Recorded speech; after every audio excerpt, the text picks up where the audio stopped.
Bom, eu estou aqui hoje com ninguém mais, ninguém menos que o Cezinha, que é o secretário do Meio Ambiente do município. E, particularmente, eu acho que a secretaria dele é uma das mais importantes na nossa cidade. E também eu acredito que o prefeito soube escolher muito bem o secretário para essa secretaria. Sem querer puxar seu saco, Cezinha, mas realmente eu acho que você é a pessoa muito capacitada para estar à frente dessa secretaria. Então, meu convidado ele dispensa maiores comentários. Eu vou passar para ele. Cezinha, fica à vontade. Eu queria, para começo de conversa, faz um breve resumo de você, da sua carreira política, da sua atuação em frente à administração da cidade, para o pessoal que não te conhece, o que é difícil, né? Mas passar a te conhecer melhor. Obrigado, Walter, pelo convite, né? É um prazer estar aqui. É sempre bom a gente poder trazer esclarecimento, né? Discutir momentos, falar do trabalho. Eu acho que enriquece bastante o debate. Então, estou muito agradecido de poder sentir prestigiado aqui por você. Pois é, meu nome é César, né? Mas as pessoas me conhecem bem como Cezinha. E tenho 55 anos, casado, já casado há 33 anos, pai de 3 filhos, avô de 3 netos, partindo para 4. Entrei no Banco Brasil muito novo, né? Naquela época, como menor aprendiz, aos 15 anos. Uhum. E aí ingressei na carreira no Banco Brasil. Aos 18 eu fui contemplado num concurso e virei funcionário de carreira e trabalhei no Banco Brasil até os 51 anos de idade, onde eu me aposentei depois do tempo de 35 anos de contribuição, né? Então, eu me aposentei em 2021. Então, eu trabalhei dos 15 até os 50 quase 51 no Banco Brasil. Você levava a sua carreira política junto com a do banco, Cezinha, nesse Levava. tempo? Pois é, aí quando eu fiz 26 anos de idade, eu era gestor de um clube lá na cidade de Centralina e trabalhava na parte de fiscalização agrícola, muito bem relacionado, uma família muito conhecida, e aí amigos me influenciaram a entrar no processo político, e eu acabei entrando no processo político influenciado por amigos, mas sempre com um propósito, né? De querer ajudar com que a minha cidade crescesse, desenvolvesse, fizesse as cobranças necessárias, né? Que aquele intuito, a gente de família muito pobre, eu tinha perdido meu pai quando eu tinha 21 anos de idade, fiquei arrimo de família, então assim, o desejo da gente é que a cidade crescesse, que todo mundo pudesse ter oportunidade, assim como eu tive, né, por ingressar no Banco Brasil muito novo. E assim, eu entrei na vida política e me propus a isso. Aí eu candidatei em 96, ganhei, depois candidatei em 2000, ganhei, e depois 2004. Então eu fui 3 vezes seguida vereador na minha cidade centralina, e dessas 3 vezes, presidente da Câmara 4 vezes. E aí chega no final, parece que a gente acha que o ciclo venceu, né? Falei, agora já que eu tô na política, eu vou pleitear outras coisas. Aí depois eu pleiteei em 2008 uma cadeira para prefeito. Foi um momento até que, assim, estava muito favorável à reeleição do prefeito na cidade, e acabou que não apareceu ninguém para concorrer. E eu me propus, apareceu um grupo de amigos doido como eu, que abraçou o projeto, e a gente, sem recurso, sem nenhum padrinho político, sem nenhum tipo de patrocínio, fizemos uma proposta e graças a Deus, rapaz, nascemos. E eu lembro que as primeiras pesquisas davam a gente aí com menos de 10%, e eu terminei o processo de 2008 como candidato a prefeito, perdi por 240 votos, né? O candidato que pleiteava a reeleição, muito pouco. E o pessoal entendeu a proposta, a gente ia nas casas, conversava, naquela época não tinha rede social, né? Então, assim, era tudo na base da garganta, né? É verdade. E foi muito bom. Aí eu me propus para isso, saí derrotado, mas com a cabeça erguida. Depois, em 2012, eu um pouco assim, desgastado, né? Por conta de muito recurso que a gente gasta do bolso. Eu falei, não vou me propor para isso mais não, porque mais uma derrota vai deixando a gente desequilibrado, família crescendo, e acaba que dinheiro faz falta para a gente. Deu dinheiro de trabalho. E aí, em 2012, um amigo que tinha também uma vontade, uma condição melhor do que eu, propôs para ser candidato a prefeito. E aí a gente discutiu, eu fui vice dele. E aí nós ganhamos a eleição, muito fácil, inclusive, por sinal. Aí eu fui vice. Mas não gostei da condição de vice não, Walter. Não gostei porque as pessoas acham que o vice, ele é o substituto do prefeito na ausência dele, na ausência que eu digo, não é ausência de viagem, não é ausência de doença, não é ausência. Não encontrei o prefeito, vai lá que o vice resolve. Isso, eu que sou uma pessoa muito conhecida, a porta da casa sempre aberta, trazia um desgaste pra gente. O salário não era tão bom, isso me trouxe um desgaste. E eu não estava dando conta de receber todo mundo, atender todas as demandas das pessoas. E eu acabei que resolvi falar, quer saber de uma coisa? Eu vou encerrar meu ciclo político. E aí, em 2016, isso foi em 2012. Aí, quando foi 2014, mais ou menos, eu resolvi transferir meu domicílio eleitoral para Tumbiara. Até não tinha nem interesse aqui de ser candidato a nada não nesse momento. Aí eu transferi para cá e acabou que eu fui abordado, filiei num partido de alguns amigos, que era o PDT, e acabei filiando num partido e fui acompanhar esse grupo político, um grupo idealista, para um projeto maior. E falei, vamos discutir, eu quero ajudar vocês, eu gosto de política, assim como você gosta, Levaldo. Uhum. E eu fui discutindo e as pessoas foram gostando da ideia de discussão política e acabei me envolvendo de novo no processo em 2016. E aí alguns amigos falaram, não, o momento tá desgastado, as políticas estão desacreditadas, você é muito novo, candidata para esse projeto. E o Lucimar, que é o pai do Matheus, né, da dupla Jorge Matheus, um amigo do coração que eu tenho, me incentivou muito. Um grupo de empresários, eu era funcionário do banco, e o pessoal, não, candidata, você é uma pessoa que tem boas intenções. E acabou influenciado por isso. Foi naquela campanha que o Zé Gomes candidatou, o Álvaro e eu. Então a gente foi 3 candidatos. Se dizia que o Zé Gomes não podia ser candidato. Naquele momento tinha um processo. Não, o Zé Gomes não é candidato, não é candidato. Falei, se o Zé Gomes não for, barulho mesmo. talvez a gente pode ficar tudo japonês no processo, né? Mas aí o Zé Gomes conseguiu liberar, né? Conseguiu viabilizar a candidatura dele. Nesse momento que ele viabilizou, eu já não tinha jeito de voltar atrás mais, porque eu tinha empenhado minha palavra. Então, agora, pelo menos, se a gente não ganhar, a gente fica conhecido, né? E o grupo concordou com o projeto. Então eu me candidatei a prefeito em 2016. E o Zé Gomes já era natural que ele seria um imbatível no processo, né? As pessoas clamavam pelo retorno dele no processo político. Teve a fatalidade. A fatalidade, é claro que quem viesse ser o substituto naturalmente iria herdar o espólio, né, dele, político que ele tinha, que foi o Zé Antônio, primo dele. Mas tranquilo, fiquei conhecido, né? Pus a minha proposta em jogo. Até pouco tempo atrás a gente encontrava um amigo ou outro que falava, rapaz, você que é o Cezinho, eu votei em você pelos programas de televisão sem te conhecer. E foi bom, tirei quase 4 mil votos no processo. Muita coisa, hein? Foi bom, fiquei conhecido, né? Foi bacana mesmo. O Alvo ficou em segundo, foi bom. Mas assim, sempre com esse propósito, né? De levar as pessoas uma alternativa, né? Um projeto de alternativa, um propósito de debate, né? Eu sou muito daquelas pessoas que faz gestão ouvindo, eu não sou ditador de forma nenhuma. Então, assim, todas as vezes que eu penso em fazer alguma coisa, eu escuto, ouço, pesquiso, para depois tomar uma decisão mais sensata, né? Mais próxima àquela que seja. Então, eu sou muito desse. Eu faço uma gestão de muito debate. Eu adoro isso, eu adoro participação. Se eu tivesse que ser um gestor de uma cidade algum dia, eu só faria gestão participativa. Eu não faria outro modelo. Discutir aonde melhor aplicar, discutir onde é a melhor forma.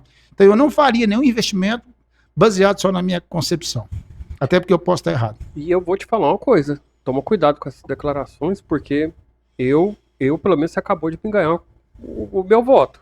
Se eu resolver candidatar a prefeito, é uma eventualidade. Aí no futuro muito próximo, quem sabe, né? Eu não sei, ninguém sabe. Mas com isso, você acabou de declarar esse método de política, de gestão, que é diferente do que a gente está acostumado. Um líder que pensa dessa forma, Cezinha, é diferente. Isso aí, você acabou de ganhar muita gente sem querer. Com certeza. Mas não existe caminho melhor. Gestão, ela tem que ser participativa, ela tem que ser escutada, né? Porque assim, as minhas vontades não quer dizer que elas têm que prevalecer sobre as vontades da população. Só que os nossos líderes geralmente não pensam dessa forma. Você me desculpa, você pode até discordar de mim, mas eu acredito que eles não pensam dessa forma que você acabou de declarar que pensa. Assim, eu talvez em alguns momentos fui ouvido. Eu não posso te dizer que as decisões de alguns dos gestores foram debatidas. Eu não posso dizer isso, né? Às vezes a gente até apresenta sugestões em alguns momentos. Mas eu acho muito importante isso, porque se você tiver que fazer um investimento, se eu tiver que fazer um investimento e debater com a sociedade, eu tenho que fazer esse investimento, que ele é um investimento que tem finalidade curta, né? E ele custa tanto. E eu tenho que fazer esse investimento, que ele vai ficar consolidado para a exploração das pessoas por um tempo grande, talvez, né, por toda a vida, e ter o mesmo custo. O que você acha melhor? Então, se você for entrar no debate, você vai descobrir que talvez nem sempre o que a gente pensa é o que a sociedade pensa, né? Eu acho muito bom esse modelo de discussão, de debate, tá? De gestão participativa. Eu gosto muito. O que eu estou chamando a atenção aqui, pela sua declaração, é porque realmente eu observo muito política, comportamentos políticos e tudo mais, e você não é natural um líder, um gestor, chamar os próximos dele, falar, gente, vamos fazer uma mesa redonda aqui, vamos discutir soluções para esse problema, por exemplo. Eu sei que isso não acontece na prática. Aqui em Tubiara, eu sei que isso não acontece. Você pode até falar diferente ou não falar nada, mas não temos líderes que façam dessa forma. Geralmente ele é o único que detém o poder da decisão, e é o que está na cabeça dele. Isso é muito ruim. Então, a partir do momento que uma liderança se declarar dessa forma, ouvir as pessoas ao redor, Cezinha, acabou. Acabou. Não tem conversa. É igual, tipo, a PL daquela vistoria que eles estão discutindo muito agora, né? Fizeram um podcast numa rádio Guardiã da Notícia, eu acho que o nome dela é esse, e aí chamaram o deputado, chamaram representantes de categorias que têm correlação com esse problema, né? E aí, mas o podcast foi ridículo. O deputado perdeu o estribeiro completamente, chamou o pessoal de mentiroso, perdeu o controle completamente. No início da discussão, começaram a ler o projeto, ele perdeu o controle. Então, assim, ele até se dispôs a ir lá e conversar, né? Uma conversa informal e tudo mais. Mas quando chegou lá, meu amigo, ele perdeu, falou pro pessoal que tem que respeitar ele, ninguém estava desrespeitando. Se você assistir a entrevista, você percebe que ele perdeu completamente o controle. Então ele não tem capacidade de sentar e ter uma conversa igual nós estamos tendo agora a respeito de política, de problemas da cidade. Eu vou te fazer inúmeras perguntas, você vai responder, algumas não. E a gente, de certa forma, está apresentando para a sociedade a discussão sobre problemas que a cidade tem. E você, por exemplo, à frente da Secretaria do Meio Ambiente, se propõe a se responsabilizar por uma solução, juntamente com o gestor da nossa cidade, é claro. Né? Mas não é uma tarefa fácil ser um bom líder, é isso que eu estou querendo enfatizar. E eu fui assim, desde os 15 anos, eu fui servidor público. E eu sempre tive a concepção, e ninguém vai me mudar isso, que servidor público são pessoas que estão ao serviço do público geral, né? Então, assim, eu não tenho um segmento que ele me restringe atendimento. Então, eu nunca tive problema, por exemplo, do meu endereço ser divulgado para ninguém, eu nunca tive interesse do meu telefone ser divulgado. Se você for lá na minha pasta, isso não é de agora não, desde quando eu entrei na prefeitura, o meu telefone, ele é divulgado, meu celular particular é divulgado. Eu não tenho problema de restrição de receber pessoas, de ouvir pessoas, nenhum problema, não tem nenhuma restrição. A porta da minha secretaria, desde quando eu entrei, não é de agora, sempre foi assim, elas sempre foram abertas. Eu não tenho nenhuma restrição quando atender ninguém, por nenhuma demanda. Eu acho que as coisas têm que funcionar dessa forma. O servidor público, ele entra com um propósito. Então, eu não sou a favor de quem exerce serviço público ter restrições, ter bloqueios, né, ter travas. Rapaz, você é servidor público, aí. Se você é servidor público, você se propõe a esse projeto de ser servidor público, você tem que atender bem, né? Você tem que ouvir as pessoas. Bom, eu posso validar isso que você acabou de falar, porque eu já conversei com você várias vezes na Secretaria do Meio Ambiente. E é muito fácil falar com você. Tanto é que você está aqui agora no podcast me dando entrevista. Para mostrar o quanto você é acessível. Pronto, isso aí não tem como ninguém falar o contrário. Em segundo lugar, você sabe que outros não pensam dessa forma. Você é meio que único, Cezinho, com esse pensamento. Que trata a pessoa dessa forma, que tem essa consciência do funcionário público, que ele tem que ser uma pessoa acessível ao público, acessível à população. Isso é raríssimo. A primeira vez que eu estou vendo isso, uma pessoa tão acessível, público e tão acessível dessa forma. Eu fui vice-prefeito na minha cidade, e aí um dia a gente tinha uma situação lá desgastante no atendimento do hospital, e eu fui lá para fazer gestão dessa situação que tinha. E eu chamei as pessoas que estavam no atendimento e disse o seguinte: quando você tiver que atender alguém, você imagina que do outro lado da mesa está o seu pai, a sua mãe ou o seu filho, do outro lado. E que tipo de atendimento você gostaria de dar para esse familiar seu? É esse atendimento que você tem que prestar. Então sempre você tem que imaginar, do outro lado está aquela pessoa que é pai, ou que é mãe, ou que é filho, e que alguém vai sentir por ele. Então sempre o atendimento ele tem que ser dessa forma. Então eu nunca não recebi, no meu tempo de trabalho, seja no Banco do Brasil ou na vida pública, nunca, deixa esse canal aberto, você pode divulgar isso para qualquer um, nunca deixei de atender uma ligação, nunca deixei de responder uma mensagem, independente de quem me manda a mensagem, nunca deixei de responder. Se alguém disser para você, eu me renuncio do cargo público. Não, mas eu não acredito, porque eu te mandei a mensagem. Eu atendo as ligações, eu desafio. Nessa eleição que eu fui candidato a vereador agora, poucas pessoas sabem disso, tomou conhecimento, mas onde eu visitava, eu entregava um cartãozinho, um cartão, com minha foto, com meu nome e número, e no verso tinha o meu telefone celular. Porque eu disse, eu me proponho a vir aqui pedir o seu apoio, E talvez a única coisa que você vai precisar de mim é algum dia da minha atenção. É de mim, da minha atenção. Então, para mim te dar atenção, talvez eu não vou voltar aqui para eu te ouvir.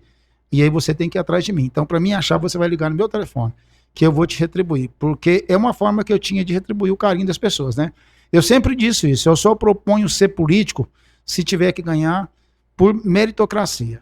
Eu não tenho outro canal para ser, pleitear sucesso no processo eleitoral que não seja por mérito. Entendeu? Mérito, retribuição, é só esse. Então, se alguém falar assim, o Cezinha vai ser candidato a algum cargo e ele vai ganhar a eleição, ele só vai fazer e ganhar se ele tiver condição de ganhar por mérito. Não tem outra moeda de troca que eu possa oferecer para alguém. Entendeu? Eu não posso fazer nada diferente disso, porque eu estou pedindo um emprego. Se eu estou pedindo um emprego, eu distribuí em Tumbiara mais de 30 mil currículos. Eu distribuí. O Correio que distribuiu para mim. Eu fiz o currículo e o Correio distribuiu. Está tudo na minha prestação de conta. Eu paguei 8 mil e poucos reais para o Correio, porque eu pedi um emprego. E para pedir um emprego, eu apresentei o meu currículo, a minha história de vida, com o que eu me propunha fazer, com tudo isso que eu estou dizendo para você, Walter. Inclusive, nas minhas redes sociais, se você for no Instagram, você abrir ele agora, você vai ver lá meu currículo, que eu nunca paguei ele. Então, eu me propus ser um homem público por conta disso. É claro que cansa, né? Eu fui 8 vezes seguida, desde 96 até agora, foi 8 candidaturas seguidas, sempre com o mesmo propósito, sempre com o mesmo propósito. E não abro mão de valores que eu construí, porque a minha maior moeda que eu tenho, que eu construí na minha vida, não é o patrimônio, é o meu valor. Porque eu não tenho problema de zerar o que eu tenho em termos de financeiro. Se precisar começar do zero hoje, mas os meus valores eu não abro mão deles. Então são pelos valores que eu me proponho. Então quando alguém chega e fala que teve um sucesso político e que ele ganhou a eleição, eu não tenho nenhum pingo de inveja se ele ganhou por mérito. Se ele ganhou por mérito, aí eu acredito. Mas se ele fez investimento financeiro, comprou pessoas e ganhou a eleição, nós estamos infelizmente mal representados. Porque aí não é os valores que estão à frente do processo. E aí, infelizmente, quando você não tem valores, e aí se você não tiver valor na frente de uma delegacia, se você não tiver valores à frente de uma instituição pública, se você não tiver valores à frente de uma igreja, se você não tiver valores à frente da gestão, se você não tiver valores à frente de uma associação, você infelizmente está mal representado. Então são valores, e pelos valores, se você tem eles, preserva, né? Então eu preservo os meus na minha família, eu preservo os meus na minha história. Não esqueço das coisas boas que aconteceram na minha vida, que as pessoas me proporcionou algum dia. E são esses propósitos que eu vim para a vida pública, né? Cansa, né? É claro que isso cansa. Porque chega no ponto que se você não está conseguindo ter sucesso, é porque as pessoas não estão valorizando os seus méritos. E aí você fala, até quando eu vou me propor se não tem esse valor agora, né? Cansa. Verdade. Bom, eu estou surpreso. Eu não sabia de tudo isso. A forma que você pensa, o seu conceito de funcionalismo público, é admirável. Assim, eu acho que Tumbiara está perdendo por não ter você como gestor ou talvez vereador. Eu acho que vereador é muito pouco para uma pessoa que pensa dessa forma, vou ser bem sincero. Mas você deveria se candidatar na próxima eleição, Cezinho. O John que me desculpe, mas Tumbiara está perdendo. Você vai ser um ótimo gestor se você um dia resolver candidatar. Eu tenho certeza. Mas assim, a fila, né, infelizmente, existe pessoas que têm prioridade, então tem um relacionamento excepcional com o John, tem um relacionamento excepcional com toda a equipe de governo, mas é claro que em política a gente não tem como, às vezes, atravessar a fila, né, tem que esperar sempre o momento, e aí as coisas vai tocando. Então, se algum dia acontecer por Deus, vai ser pelas mãos de Deus, né? Mas depois de muito ciclo, cansa qualquer pessoa, né, que fica em busca, e você tá ali, você fala, parece que chega no ponto que... Mas eu gosto muito da vida pública, eu acho que a vida pública é uma forma de transformar a vida das pessoas, não se transformar a vida das pessoas de outra forma, né? Detesto discursos prepotentes, não gosto de discursos fantasiosos, não gosto. Eu gosto de político de resultado, tá? Eu gosto de político de resultado. Para mim, em quem que você vai votar? Em quem eu acredito que trabalhou e apresentou resultado. Se trabalhou e apresentou resultado, para mim é meu candidato. Eu não gosto das pessoas que criam um rótulo de que está brigando, que está fazendo, mas eu não vejo resultado. Então, assim, política para mim tem que ter resultado. Isso me faz, inclusive, um cara que se tornou, inclusive, que admiro o John por isso, né? O John gosta de apresentar resultado, ele gosta de mostrar, é uma pessoa que eu tenho uma admiração pessoal por ele, a gente espera poder eu espero poder estar junto nessa gestão por muito tempo, independente se eu esteja ou não na condição de secretário, mas é importante isso, resultado. Eu não falei, eu não declarei no início dessa entrevista, mas toda entrevista eu aviso, né, a pessoa, porque Eu imagino que quem está assistindo essa agora, que eu estou fazendo por último, não me conhece, não sabe quem eu sou, não sabe a forma que eu penso. Então aqui, nesse podcast que eu criei, eu sou extremamente sincero e apresento meu ponto de vista a respeito de problemas que a gente está discutindo. Então, quando eu disse que você poderia ser um ótimo gestor, é a minha opinião pessoal. E eu tenho todo o direito de dar minha opinião. E eu estou no meu espaço, inclusive, que eu criei para dar minha opinião e ficar registrada a minha opinião. Então, eu não sabia que você pensava dessa forma. É admirável a forma como você pensa. É raro ter um administrador, um gestor público, seja lá a pessoa que for, o rótulo que a gente queira dar, que pense da forma que você pensa. Por isso que eu disse que Tumbiara está perdendo. Não ter você como um administrador, gestor da cidade. Eu acho que Tumbiara está perdendo. É meu ponto de vista. E já foi dado. Doa quem doer. Bom, Obrigado. Continuando, Cezinha, vamos começar a parte complicada da entrevista. Eu vou começar pela pior parte, que é a causa animal. É uma parte que eu gosto muito. Eu atuo, você sabe que eu trabalho, que eu ajudo as meninas. Muito pouco, mas eu auxilio elas. A Meire, a Luciana, a Roselene. E o que acontece? Eu vou partir já desse abrigo que vocês estão inaugurando sábado agora. O que vocês esperam conquistar com esse abrigo? Qual a função? Quem vai tomar conta? Essas protetoras têm alguma ligação com esse abrigo? Me fala tudo sobre esse abrigo. O que vai acontecer a partir de agora com esse abrigo que o John está construindo, por exemplo? Existem os abrigos, né, as ONGs, existem as cuidadoras independentes, que não tem ONG formada, mas são cuidadoras, né? Então tem cuidadoras aí de 100 animal, 50 animal, tem cuidadora de 20 animal, temos cuidadoras na cidade de tudo quanto é porte. E temos também as ONGs, né? E todas as ONGs são assistidas por nós, com apoio em termos de banco de rações, e muitas cuidadoras independentes também têm o apoio nosso com a quantidade de rações. Isso foi feito um levantamento há alguns anos atrás. Diante do inventário de animais, foi destinado uma quantidade e a gente vem mantendo essa quantidade. A gente sabe que em alguns casos, essa quantidade de animais que são ali resgatados, né, que são abrigados por essas pessoas, aumentou, e quando aumenta, talvez a quantidade de ração, né, que a gente fornece talvez não seja suficiente. Então, às vezes, é comum a gente ver pessoas aí fazer campanha, né, em rede social, pedindo. Por quê? Porque eles também, a gente fala, ó, a gente está te dando condição para esse tanto de animal, se você aumentar, a gente não tem essa segurança, né, porque é processo licitatório, a gente faz um processo, a gente compra baseado para um ano, e aí depois para aquele um ano, não tem como a gente mudar esse histórico.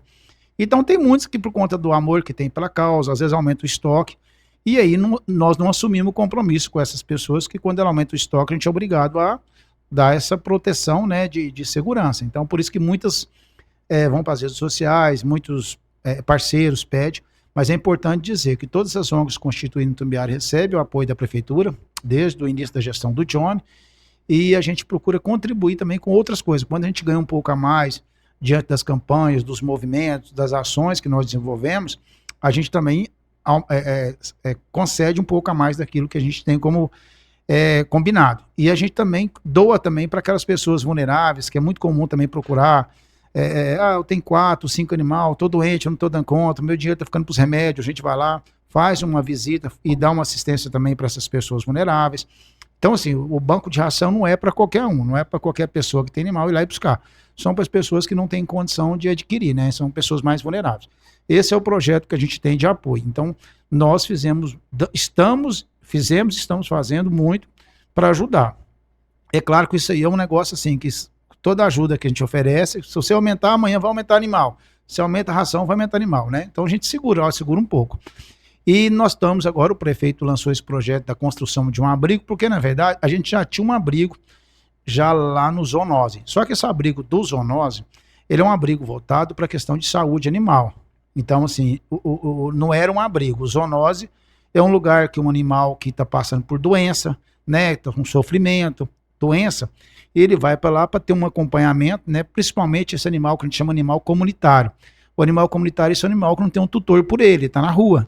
Você não tem um tutor por ele, alguém tem que fazer por ele. Quem faz é o setor público, né? Agora, se você tem um animal e ele está doente, não é uma responsabilidade nossa, nesse momento, te dar aquilo que a gente não tem condição de dar.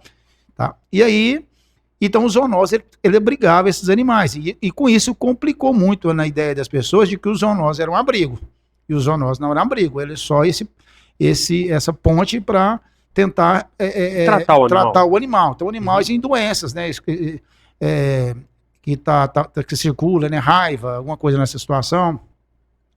E aí, o prefeito viu na condição de, às vezes, por questão de maus tratos, o Ministério Público está cobrando demais, porque quando o animal tem condição de maus tratos, quem vai fazer alguma coisa por ele? Uma pessoa está judiando do animal. Então, muitas das vezes, a gente resgata animal em situação de maus tratos, inclusive com apoio da Polícia Civil. Nós fizemos ano passado um resgate de um animal e o tutor foi levado para a cadeia pela Polícia Civil, situação de maus tratos mesmo, judiando. Nós tivemos um resgate de um animal há pouco tempo. Estou falando isso aqui vai tornar público porque as pessoas sabem disso. Um animal que esmarraram uma corrente, deixou no sol quente, furou um buraco na nuca do cachorro, furou um buraco e deu bicho, amarrado na corrente no sol quente. E um vizinho percebeu aquilo, falou, mas resgatamos também, foi feito um boletim de ocorrência, a pessoa se apresentou. Então, para esses animais em situação de maus tratos, alguém tem que... Eu não tenho condição de ver um animal em maus tratos e não pegar ele. Então, o abrigo, ele vem para atender essas condições de animais em maus tratos. Tá? Então, não é assim, nós vamos abrigar os animais comunitários, que são esses animais de rua. Não é a ideia, até porque a gente não tem espaço suficiente para tudo isso. Ou seja, vocês não vão fazer o papel que as protetoras e que as ONGs já fazem atualmente, né? Elas fazem isso. Alguém chega lá e fala, eu tô com um animal lá em casa que eu vou mudar e eu não quero esse animal mais. Não, quem tem um animal em casa, ele é tutor do animal e ele tem que se cuidar desse animal enquanto vida ele tiver e zelar dele. Então não é porque se você é tutor do animal, se você pegar ele agora e soltar na rua e descobrir que você é o tutor e soltou na rua, você é criminoso. Uhum. Então, assim, não tem condição da gente pegar tudo. Então, é comum as pessoas ligar, eu vou mudar para um apartamento, esses dias ligou, eu tenho 8 gatos, eu quero mudar para um apartamento. Tem jeito de vocês virem cá buscar esse gato? Não, você tem que encontrar um doador. Você é dono desse animal, tutor desse animal, enquanto ele estiver vivo. Você tem que zelar dele. Então, não tem como a gente abrigar no nosso espaço todos os animais que as pessoas estiverem ligando para a gente abrigar. Tem um animal aqui, um comunitário, eu estou vendo aqui, eu estou filmando na porta da minha casa, aqui agora há pouco tempo, aqui no bairro Boa Vista, eu tô filmando aqui, tadinho, tá chovendo e o animal tá na chuva, vem cá resgatar ele. Eu não tenho condição, é da natureza do animal, às vezes fica na chuva, às vezes fica no sol, às vezes comer um lixo, é da natureza dele, né? Não tem como a gente mudar essa concepção do animal, né? Então, assim, lembrando, então, que o abrigo animal, ele vem para isso. Nós temos um aviário, então nós temos agora, no número aviário, nós temos 3 araras e uma coruja. Que antes de inaugurar a gente já tivemos que usar, porque as araras em época de chuva é muito comum, elas ganham muito peso, né, por conta disso, às vezes ela vai voar, bate num obstáculo, cai, o corpo bombeiro faz o resgate e ele apresenta esse animal pra gente. Então o animal está ali por conta disso, o aviário. Não vai ser diferente pelo gato, também em situação.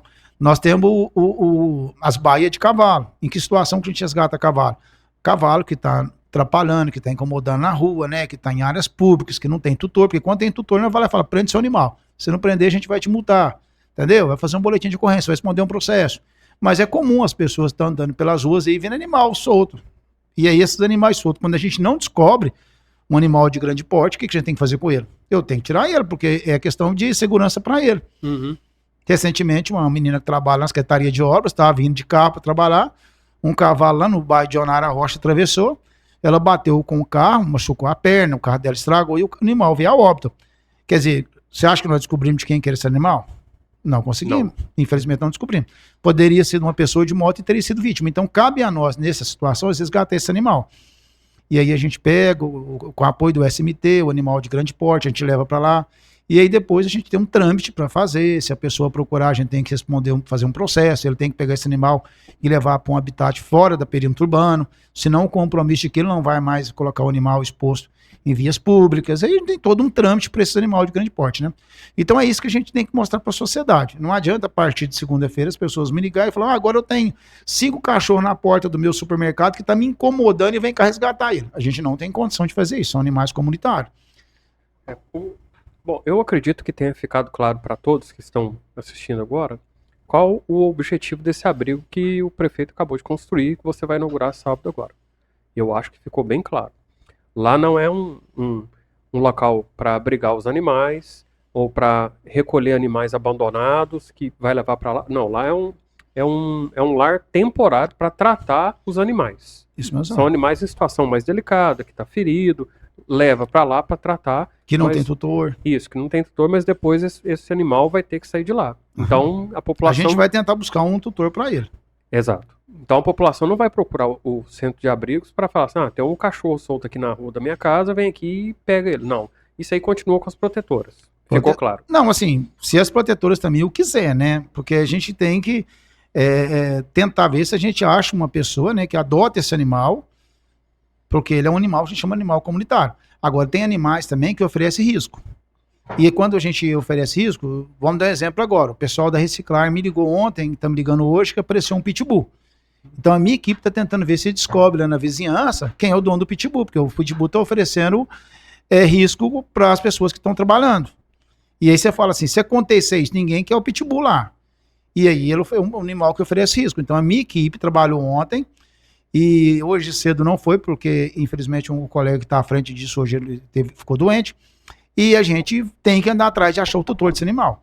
Mas se a gente não achar o tutor desse animal, ele vai oferecer risco? Não, a gente tem que recolher. É uma situação de gestão de risco também que passa a ser nossa obrigação. Então você tem toda essa situação que a gente tem que fazer gestão sobre ela. Nós temos hoje, Walter, 4 pitbull em gaiola. Um deles, inclusive, foi aquele que mordeu uma criança que veio a óbito. Uhum. E aí eu quero dizer para você o seguinte, o que você acha que está acontecendo com esse pitbull lá? Ele está numa gaiola preso. Então, quando o animal oferece risco, ele vai ficando sendo preso. Então, e aí quem gosta da causa animal, eu pergunto, você quer que esse animal fique preso para a vida inteira? Nem tem condição. E ele tem que ficar preso, por que eu vou fazer com ele? Ele oferece isso para meus funcionários também lá dentro. Hein? Como E é que lá eu vou também, deixar ele? O ambiente do abrigo também não é um local que os Não animais... é, então... Na verdade, nem nos canis comunitários das protetoras, eles ficam soltos. Então, tem todas as baias. Tem todas as baias, você tem que deixar animais em condição separado, macho com fêmea, mais agressivo, né? Isso. Inclusive, a gente direcionou 10 das baias que nós temos, fizemos umas adaptações para colocar animais mais perigosos, eles têm que ficar isolados. Então, assim, tem todo um risco, né? A pessoa vai entrar para dentro aí, vai lavar. Como é que lava com esse animal lá dentro? Então, é uma prisão. É uma situação bem complexa, Cezinha. Isso aí dá pra, a gente conversando um pouco, já dá. Eu tenho certeza que quem está ouvindo não imaginava algo assim, por exemplo. Então, gestão de risco, cuidar da cidade, segurança das pessoas, segurança dos animais, evitar maus tratos, segurança dos funcionários da prefeitura. É uma série de detalhes que você tem que literalmente se virar para resolver o problema. Então agora, a gente já fizemos em 2025, vamos votar, o prefeito já deve estar anunciando isso, e a gente vai sentar com ele estava viajando, para a gente votar a questão das castrações de alguns tipos de animais. E essa castração, ela é voltada para animais de rua, né, animais que a gente chama comunitário, e animais de associações ONGs, porque é importante também a gente fazer a castração dessas pessoas, das cuidadoras, das ONGs, e os nossos que estão nos zoonoses. Os animais de rua, a gente precisa diminuir a população de animais que tem em rua. Só que o animal de rua, para a gente fazer, como ele tem cuidados que precisam ser precedidos, né, porque a gente precisa tomar medicação, os animais precisam de um tutor cuidar dele período pós-cirurgia. O pós-operatório, né? Pós-operatório. Então, principalmente o animal fêmea, né, que demora em torno de 15 dias. O animal macho costuma só de um dia para o outro mesmo. Então, a gente também, quando a gente tiver que fazer esse trabalho, a gente vai ter que fazer um trabalho um pouco comunitário com a sociedade. Você tem 2, 3 animais na porta de sua casa, você tem condição de zelar dele, pegar ele para a gente fazer, a gente devolver ele. Então, o prefeito, né, a gente estamos trabalhando nesse projeto para que a gente possa voltar o mais rápido possível fazer a castração, porque a gente sabe que o que faz diminuir o número de cachorro solto pela rua é a gente diminuir a população. E diminuir a população é só evitando hoje, né, a questão de nascimento. Cezinha, deixa eu fazer alguns comentários antes que a entrevista passe, eu deixo de fazer, que eu estou ansioso para fazer. Vamos lá, então. Em primeiro lugar, eu quero fazer uma espécie de apelo para você e para o prefeito da cidade. Eu sei que começou na administração do Johnny esse banco de ração. Antes do Johnny não existia. Então, mérito para ele. E que bom que ele tomou essa iniciativa. Acredito também na minha cabeça que o gestor ele não está fazendo um favor para a população. Eu acho que esse é o papel dele. O trabalho dele é esse. E que bom que ele está fazendo. E o apelo vem agora, meu caro. Nós sabemos que a prefeitura tem licitação, tem cronograma, lá não é bagunçado o negócio. É tudo programado, é tudo muito bem elaborado. Só que vocês estão lidando com vidas. São animais, são animais abandonados. Eu acompanho os canis, a Meire, a Roselene, a Luciana principalmente, e a vida dessas pessoas são muito, muito sofridas. E a Luciana, por exemplo, particularmente, que eu acompanho mais ainda, a Luciana, ela adoece com um cachorro. Adoece um cachorro. E ela conhece, ela cuida mais de 240 animais. Então a Luciana, ela vive doente, triste, chorando. A vida dela é difícil. Então o apelo é o seguinte: eu sei que a prefeitura tem toda a parte burocrática para adquirir, para criar esse banco de rações, que é muito bom. Mas o apelo é para você, para o prefeito, são as pessoas que estão à frente dessa iniciativa, tenta ampliar e atender um pouco mais essas cuidadoras, principalmente, porque o que está na mão delas são vidas, são animais abandonados, indefesos. É uma causa, assim, eu particularmente acho muito nobre. Eu gostei mais ainda depois que eu conheci a Meire, a Luciana. E a gente fica triste de ver a Luciana, coitada. Ela chora, e deixa ela de adoece. cuidar da vida dela para cuidar dos animais, né, Ela não tem vida. A Meire não tem vida. Esses dias, há poucos dias atrás, 2 semanas, o pessoal pegou a Meire, deu um banho de salão de beleza. Ela ficou muito bonita, ficou satisfeita. Mas a Meire, eu já vi vários acompanhamentos do pessoal auxiliando ela nesse ponto. Mas a Meire não tem vida. Essas pessoas, a Luciana, a Meire, a Rosilene, elas não têm tempo de ir no banheiro.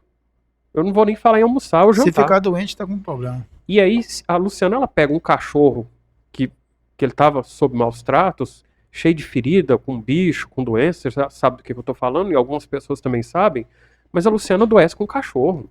A Luciana fica doente, ela fica triste. Você chega na casa dela, ela tá aos prantos. Então a pessoa, ela sofre junto com o animal, ou mais ainda. E a Luciana, ela não desiste. Enquanto o cachorro não morre, ela não desiste. Não interessa a doença, ela não desiste. E pra mim a Luciana já fez uns 2 milagres já que eu vi. Porque ela nunca viu uma pessoa determinada como ela. Ela pega um animal que é incurável, que o médico veterinário fala não tem como, ela leva pra casa dela, enche o cachorro de carinho, de atenção e de remédio. E o cachorro sai com vida. Eu nunca vi uma coisa dessa. Eu sou testemunho disso. A Luciana, ela é terrível. Mas enfim, esse é um apelo que eu faço pra você, que tá à frente da Secretaria do Meio Ambiente. O que você conseguir fazer, eu tenho certeza que depois que eu fiquei sabendo da forma que você pensa, você vai fazer. E o apelo, então, leva esse apelo pro prefeito, por favor, explica para ele a necessidade. Ele está fazendo muito. Parabéns, prefeito. Espetacular a iniciativa dele. Ele teve essa iniciativa. Os anteriores não tiveram. Ele teve. Só ele. Mérito dele. Muito obrigado. Mas é preciso aumentar essa ajuda. É isso que o apelo é esse, Cezinha. Então, humildemente, eu peço, eu acho que eu posso falar em nome da Meire e da Luciana, que eu acompanho elas, aumenta um pouco mais essa ajuda. Eu sei que vocês já estão fazendo muito, mas é necessário fazer mais, porque são vidas. Não é, tipo assim, asfaltar a rua de um bairro, ou colocar o esgoto, ou puxar uma linha de energia. Não é isso que a gente está pedindo, o apelo. São vidas, são animais abandonados, que têm uma vida difícil mesmo no abrigo. Mesmo tendo uma Luciana como anjo da guarda. Fica difícil. Só para deixar bem contextualizado, que é o seguinte... A prefeitura, ela faz gestão de boa vontade, mas ela tem recursos limitados. Né? Então, você tem uma necessidade de ter gestão com folha de pagamento, você tem necessidade de ter investimento na saúde, que tem um limite mínimo, você tem investimento e tal. E aí, aquilo que eu estou dizendo, o prefeito também tem as prioridades, né, em termos de investimento. O prefeito quer fazer uma obra, ele sabe que ele tem que guardar dinheiro para contrapartida do governo federal ou do estadual. Ele tem algumas obras, algumas melhorias que tem feitas com recursos próprios. Tem algumas implantações de projeto que ele faz que são custeados. Então o prefeito mexe e vira e ele fala, ó, eu quero que nesse momento, né, as secretarias evitem aumentar suas despesas, porque eu tenho foco para isso, eu estou apertado com isso, a receita caiu, as minhas despesas aumentou. Então o gestor, ele tem essa dificuldade, porque se você procurar o prefeito, qualquer um, falar, não, eu queria estar gastando 3 vezes mais que eu gasto, só que quando a gente compra, a gente tem que pagar. E aí quando vem o pagamento, cadê a receita? Então ele pediu para que a gente pudesse produzir dentro da SEMAI receitas para que a gente pudesse também contribuir. Então no final do ano passado a gente fez uma propositura que foi acatada por ele, a gente mudou todo o sistema e modelo de taxas ambientais. Então a partir desse ano, que vai começar agora a partir do mês que vem de março, dia 10 ou 15 de março, vai começar a vigorar uma nova tabela. Isso não vai trazer nenhum problema para a sociedade, ninguém precisa assustar, porque são projetos ambientais, que as empresas têm que pedir licença, têm que pedir registro, têm que pedir aquilo e tal, e a gente muda os valores, porque existiam situações assim, que eram discrepantes. Eu liberava corte de 50 árvores numa fazenda, para o cara cortar 50 árvores, ele pagava R$ 120 pelas 50 árvores. Não é por uma árvore, não, é por 50. Eu tive que mudar algumas coisas. E aí ele vai pagar para um cara ir lá cortar, ele vai pagar 1.000 conto para uma pessoa cortar uma árvore. E para mim ele pagou 120 pelas 50. Estou dando um exemplo. Então a gente tem que fazer umas mudanças, corrigindo. E essas mudanças a gente tem consciência de que a gente vai trazer melhorias na receita. Fizemos alguns acordos de multas ambientais passadas e a gente conseguiu fazer entrar dinheiro em caixa. Eu acredito que a gente conseguiu no ano passado melhorar bastante a nossa receita. Não, consegui, eu tenho certeza disso, porque nós fizemos entrar em caixa quase R$ 1 milhão de multas que estavam quase prescrevendo. Então o prefeito tem consciência disso e agora a gente vai começar a melhorar para a gente exatamente chegar no prefeito com um projeto novo. Então esse investimento, por exemplo, que a gente fez do canil, ele foi um investimento de quase R$ 2 milhões. Então se você fala assim, o canil tinha uma importância. Então se eu tive que gastar, quem gastou o dinheiro foi nós, da SEMAI, recurso da SEMAI. Então se a gente vai construir, se eu não tivesse construído ele, eu poderia ter tido esse dinheiro em caixa para melhorar, mas eu tinha que construir. Então, quando você se propõe a algum projeto que tenha custo financeiro, eu tenho que deixar de atender outras demandas. E eu não tenho jeito de falar que eu vou atender o canil e eu vou aumentar as ações, porque eu tenho que ter preferências. Então, são situações que é importante a gente levar para a sociedade, mas eu acredito que agora, com a tendência de melhorar a receita, a gente pode chegar no prefeito, apresentar um novo projeto para ele, né, para a gente ver se a gente consegue melhorar 30%, 40%, 50%. E a gente, assim, mais do que nunca, a gente somos conscientes da importância das ONG e das cuidadoras. Eu tenho consciência disso. Muitas delas, eu não quero aqui nominar nem valor, nem pessoas, mas muitas delas o prefeito também colocou no quadro de servidoras, porque eles não tinham receita própria para cuidar, vivia também doação. Então o prefeito colocou na folha de pagamento algumas das cuidadoras, das gestoras das ONGs. Eu sei disso e realmente nós sabemos, Cezinho, que toda ajuda, eu vou falar algo engraçado aqui, mas toda ajuda para esse pessoal é pouca. Elas precisam de mais. Não, toda o ajuda apelo é é pouca. esse, entendeu? Não, toda ajuda é pouca. Mas assim, pode ficar tranquilo que a gente tem consciência da necessidade de apoiar. E nós todos lá, a gente é muito solidário à causa e a gente compreende. Eu recebo elas lá para conversar, eu vou te falar, ela sai de lá como eu gostaria que ela saísse dali com o problema resolvido, com as rações que ela precisava, com as medicações que ela precisa, com os atendimentos. Você está muito certo na sua colocação e pode ter certeza que a gente vai sempre estar tentando melhorar, assim. A Luciana já comentou várias vezes já a respeito do seu atendimento e sempre eu escuto uma frase dela. Com o Cezinha a gente resolve tudo. Eu já escutei isso várias vezes dela. Então, isso eu estou tranquilo. Eu só estou querendo fazer questão de enfatizar o apelo que eu gostaria que você levasse para o prefeito. Não, com certeza, vamos levar sim. Você fica mais perto na linha de ponta ali, então você está mais sensível à causa, acompanha muito de perto e talvez o prefeito está um pouco afastado. Então, como você é uma pessoa de confiança do prefeito, leva esse apelo para ele. Sim. Explica para ele a importância disso. Talvez ele não tenha essa consciência toda ainda que você tem, por exemplo. Mas transmite para ele a vida da Luciana, da Meire, porque elas não têm vida. Então, assim, é uma situação muito delicada, Cezinha. Muito delicada. E assim, tá feito o apelo. Não, tá. São vidas, são animais abandonados. As cuidadoras também, a vida delas é complexa. Eu só queria que você fosse embora com esse apelo. Eu até esse dia eu posicionei com uma pessoa o seguinte, que uma pessoa ia falar para mim assim, não, nem todo mundo é a favor de animal. Aí eu disse o seguinte, não ter um animal em casa não quer dizer que eu não sou a favor da causa. Porque assim, eu posso não ter um animal em casa porque eu não gostaria de ter, porque eu não tenho tempo de zelar dele, eu não tenho a condição de viajar e falar que eu tenho que levar ele comigo, tal. Tem muita coisa que vai em contra eu não ter um animal. Mas a causa, todo mundo tem apreço pela causa. Todos. Eu duvido que uma pessoa que vai numa ONG ou numa cuidadora e vê aquele tanto de animal, eu duvido que a pessoa não saia dali comovido pelo trabalho que desenvolve. Então, é importante vocês dar publicidade a todas essas ações, essas dificuldades também, para a sociedade também compreender, procurar ajudar, né, procurar dar a mão. Porque quando a gente faz algum evento que a gente fala, a gente queremos arrecadar ração, queremos fazer isso para ajudar as pessoas, já saímos frustrados sem ganhar nada em troca.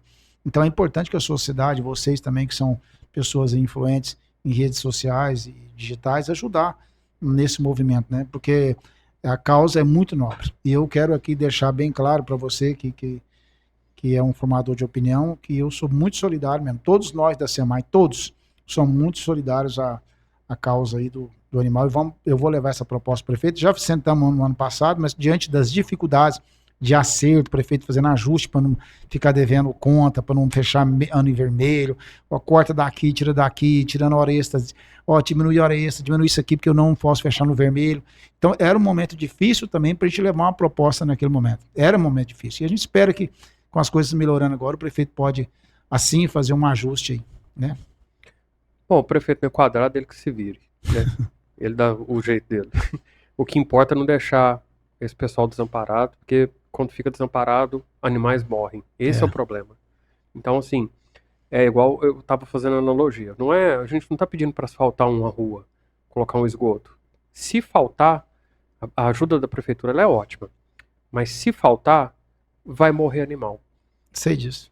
Né? Se morrer animal, aí a Luciana não morre. Não, mas ela quase morre. Ela quase morre. Então é complicado. Bom, a segunda parte do meu apelo que eu gostaria de fazer... Apelo não, agora a gente vai discutir sobre um detalhe. Eu sei que lá na sua secretaria tem aquele trailer de castração. Tem um trailer no município, não é? Um trailer. Tá. Um castramóvel. Agora eu quero que você me conta, Cezinha, por que esse trailer não está em operação total?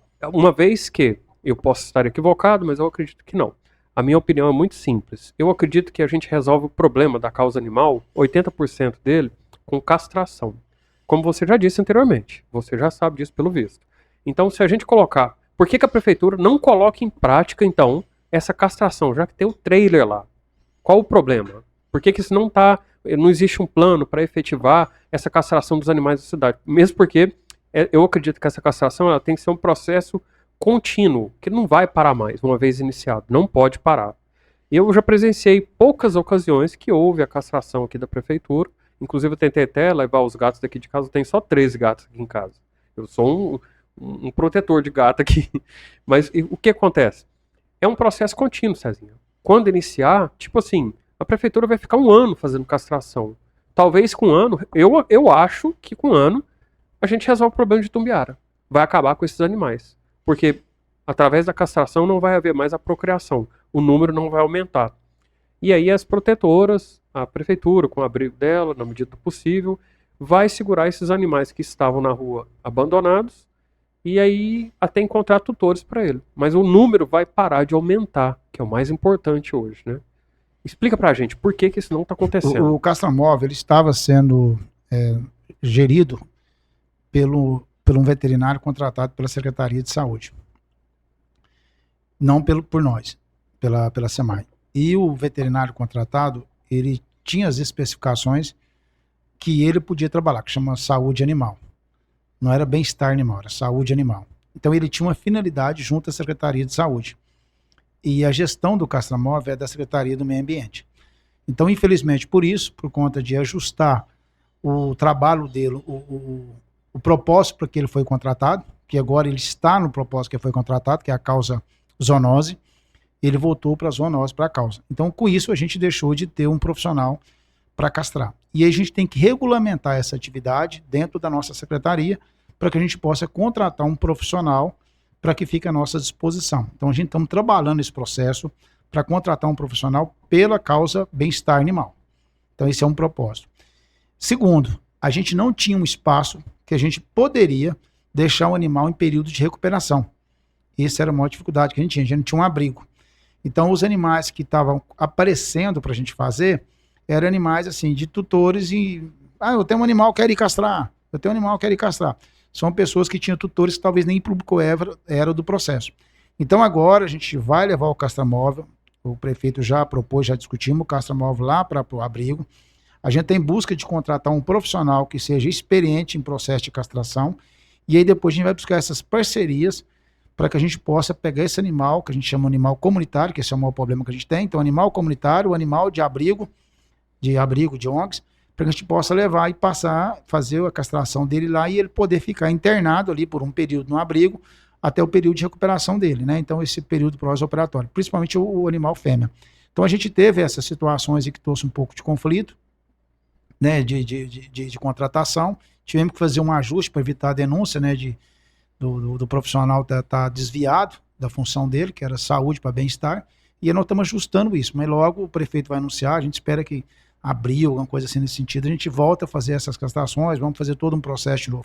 Mas já existe esse processo tramitando já para fazer a contratação. O que eu percebo é que você está completamente consciente do problema.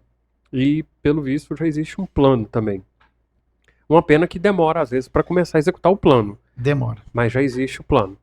Então, assim, seria ótimo se começasse mês que vem a castração, né? Uma maravilha, ou semana que vem, ou sábado agora na inauguração do abrigo, né? Mas, infelizmente... Processo, né? Tem que comprar todo cão castrado pelo bem-estar animal, ele tem que ter um chip, ele tem que ser cadastrado, então todo esse processo também que a gente tem que envolver. Sabemos que é oneroso, é burocrático, mas enfim. Necessário. Se vocês têm um plano e vai começar a março ou abril, que está relativamente perto, né? Já é alguma coisa. Lembrando, Walter, que se você for pegar um diagnóstico da região, de cidades, você não vai perceber nenhuma gestão pública, nenhum gestor público que faz com o que nós estamos fazendo. Nenhum.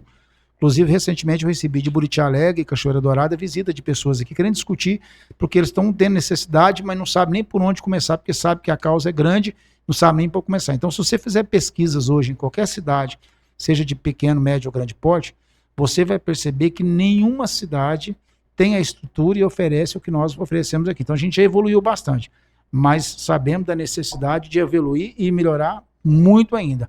Mas essa causa aqui em Itumbiara, ela é muito assistida pelo prefeito e por nós. Olha, eu vou confessar uma coisa, Cezinha, que eu tô com as entrevistas que eu ando fazendo aqui, eu tô percebendo que Itumbiara ela desponta na frente de várias cidades aqui da região em vários aspectos. Por exemplo, ontem eu entrevistei o Dr. Anderson Araújo, que é o delegado da Delegacia Especializada de Assistência à Mulher. E nós temos aqui a Casa da Mulher, que é a rede de proteção à mulher, na verdade, né? Que foi uma iniciativa do prefeito também, que as outras cidades não têm. Cidades como Rio Verde, que tem 4, 5 vezes o tamanho de Itumbiara, né? Por aí, não tem.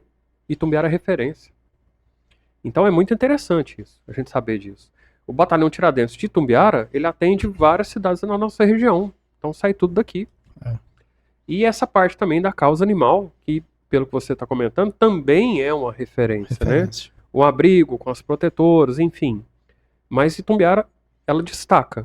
É interessante. Essa gestão, ela tem pontos que a gente nem imagina. Eu acho que são mal divulgados.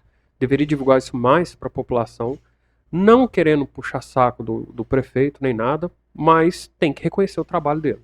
Nós temos destaque também na área verde, né? A gente tem pouca cidade tem viveiro, nós temos um viveiro. Nesse momento, nós estamos com 4 mil mudas que a gente está convertendo multas ambientais em mudas, estamos fazendo parcerias ganhando, nós temos 4 mil mudas.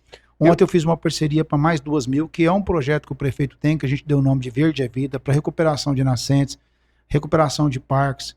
Então, assim, existe outras frentes que a gente tem investimento, que igual eu estou dizendo para você, né? Tem prefeituras que tentam ligar aqui para ver se a gente pode servir 50 mudas, 100 mudas para um projeto desse, porque eles não tem uma muda na cidade que eles fazem o plantio. Então, são frentes que a gente tem aqui dentro que tem contribuído bastante também para a melhoria ambiental. Essa parte eu já fui fotógrafo do prefeito, você se lembra, né?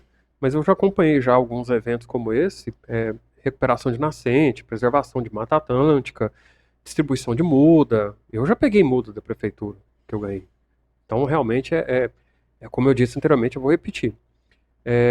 Itumbiara tem destaque em certas áreas que eu acho que até mal divulgado. Iniciativa do prefeito, a gestão dele é exemplar, destaca mesmo, e a gente nem sabe direito.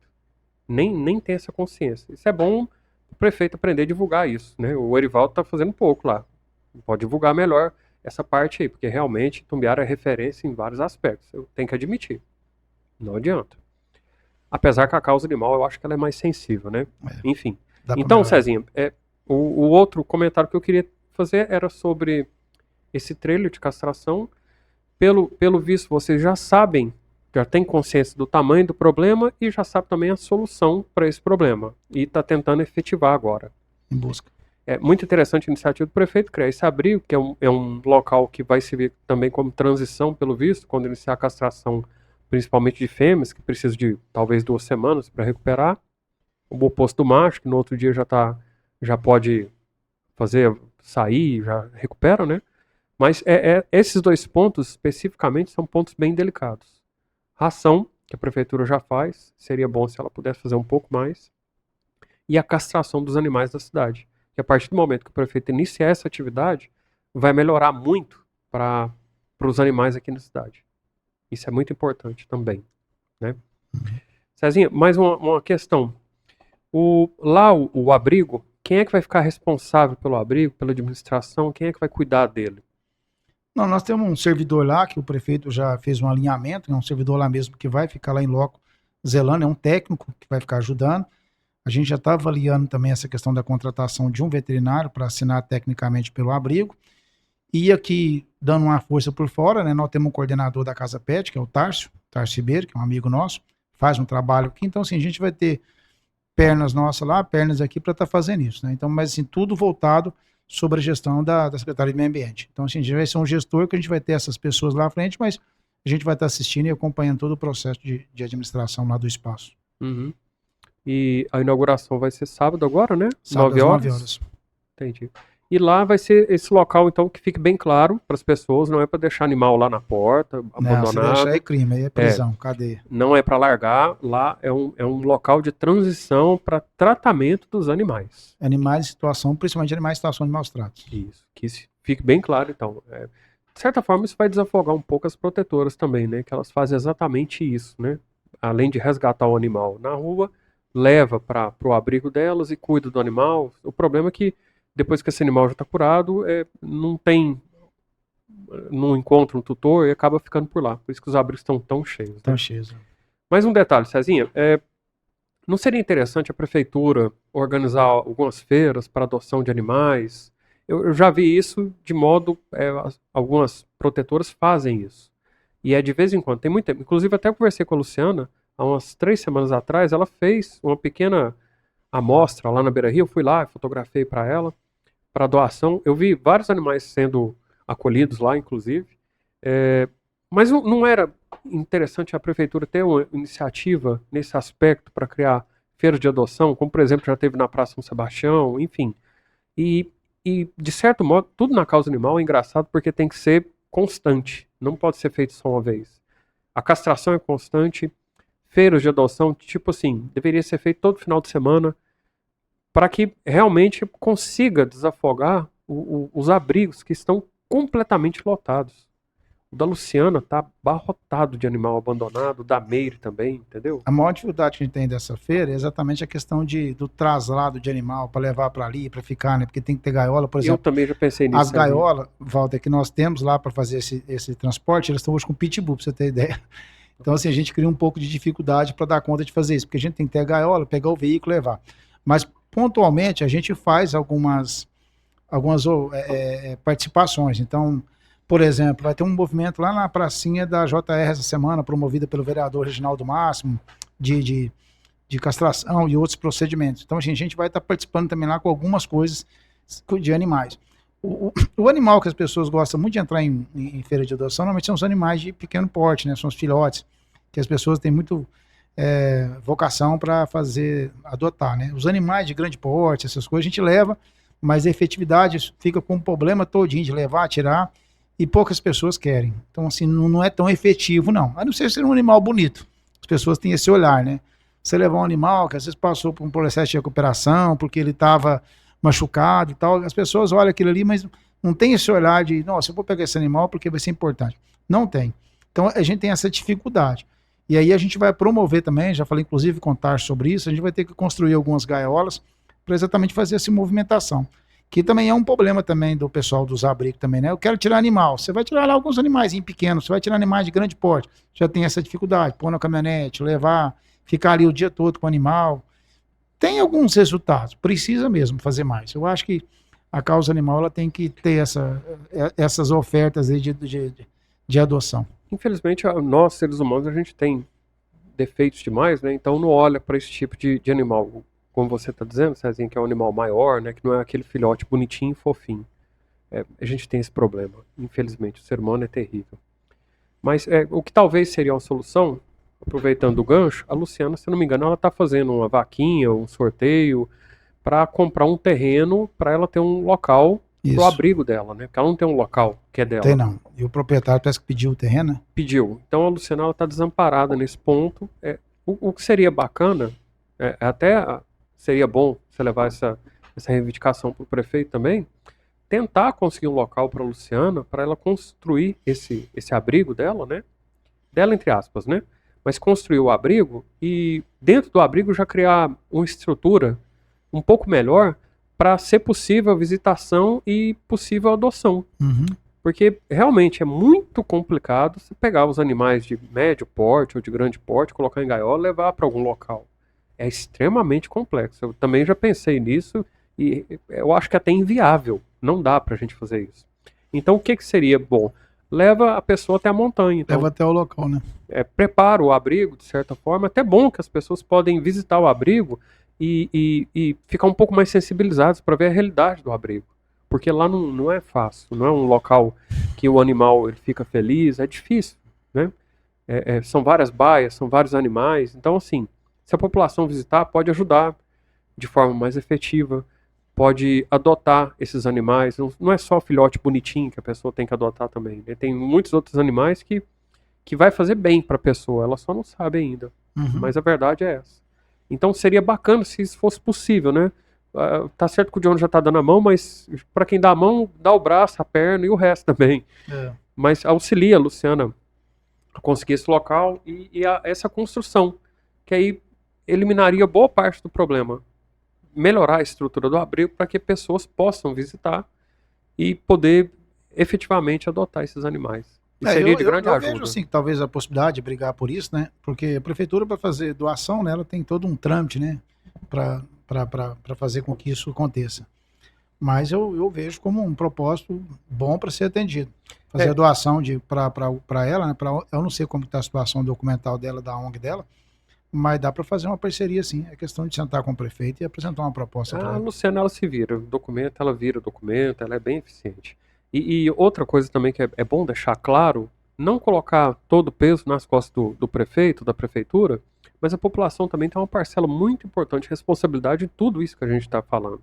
Então, é cuidar do animal que aparece na rua. Às vezes a pessoa não quer colocar dentro de casa, por N motivos, mas de certa forma cuidar, auxiliar também, fazer doações para os abrigos, isso é muito importante. A gente tem a doação é muito baixa, mas muito baixa mesmo. Então, assim, seria interessante se a população se sensibilizasse mais com essa causa e pudesse auxiliar mais essas pessoas. Porque toda ajuda é pouca para eles. A gente vê que às vezes a pessoa vai interagir na rede social, você põe uma imagem lá, o cara vai lá e põe comenta.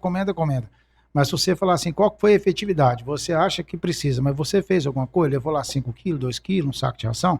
Não fiz, mas você comove, mas não contribui, né? Então é importante também essa contribuição da sociedade, principalmente para essas ONG cuidadoras. Eu fiz o espaço aqui, Cezinha, e já tem tempo que como eu tenho mais contato com a Luciana, já tem um bom tempo que eu chamo ela para vir aqui, para dar uma entrevista, falar sobre a realidade do abrigo, né, pedir ajuda para as pessoas, criar um canal para que as pessoas consigam ajudar, algo fixo, tipo uma vaquinha, um Pix, alguma coisa nesse aspecto, né?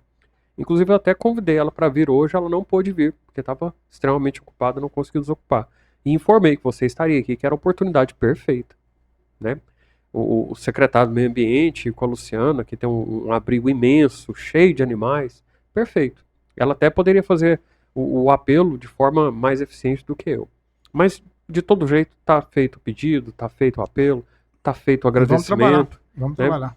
E seria interessante se vocês pudessem efetivamente fazer algo nesse aspecto também.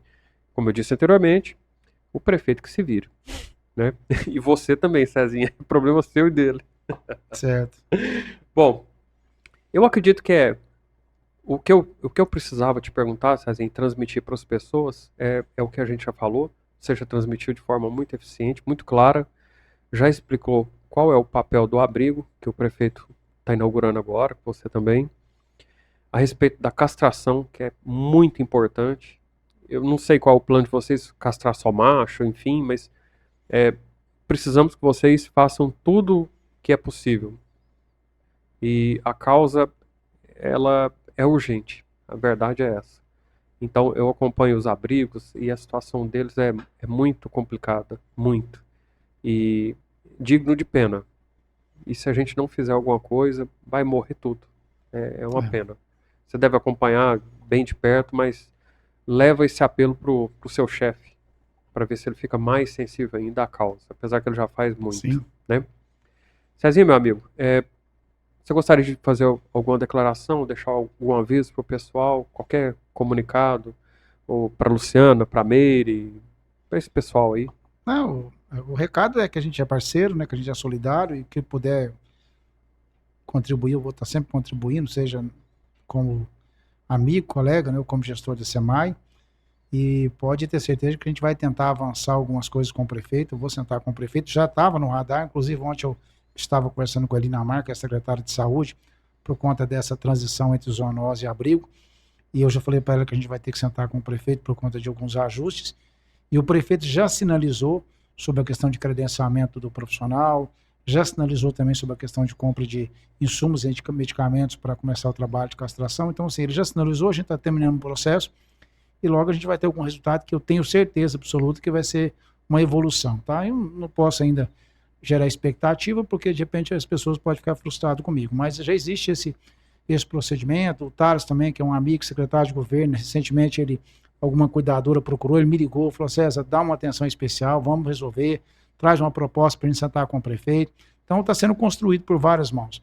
Tá? E pode contar com a gente, agradeço demais aí a sua cobrança, e pode ter certeza que ela tem um peso, sim. Ó, eu aqui, não é nem a intenção, não é nem de cobrança, Cezinha, mas é agradecer pelo que já está sendo feito, não é pouco, e outros não fizeram, então realmente faz muita diferença. E o apelo, a gente sabe o que ele está fazendo, mas a causa precisa de mais, é muito sensível, é muito debilitada, é necessário mais. E eu estou aqui, sem muita prepotência ou arrogância, mas representando a Luciana, a Meire, essas pessoas, pedindo para que você leve essa reivindicação para o prefeito. Faça mais um pouco, por favor, é necessário. São vidas e a gente está precisando, né? Eu não me coloco no lugar delas, que não chego nem perto delas, não é isso que eu estou tentando dizer, não. Ah, não, são pessoas diferentes. É outro nível de... eu queria ser 1% da Meire, da Luciana, ou ter a determinação delas, ou o caráter delas, o compromisso delas, eu nunca vou ter. E o amor à causa, né? Então, assim, elas são excepcionais. Aí não vou nem falar nada, é muito delicado. Mais um detalhe que eu gostaria de perguntar, Cezinha, que agora que eu lembrei. Patrulha do Sossego, esses problemas de som, a Secretaria de Meio Ambiente, até onde ela atua nisso aí, que participação ela tem com a Patrulha do Sossego, com essa normalização, essa paz que está vindo para a cidade, que é na medida do possível, né? Porque a Patrulha do Sossego é muito limitada, é claro. E escapamento de veículo também. Até que ponto a Secretaria do Meio Ambiente está tomando? Porque até onde eu sei, parece que emissão de ruído de gases é responsabilidade sua, da Secretaria de Meio Ambiente.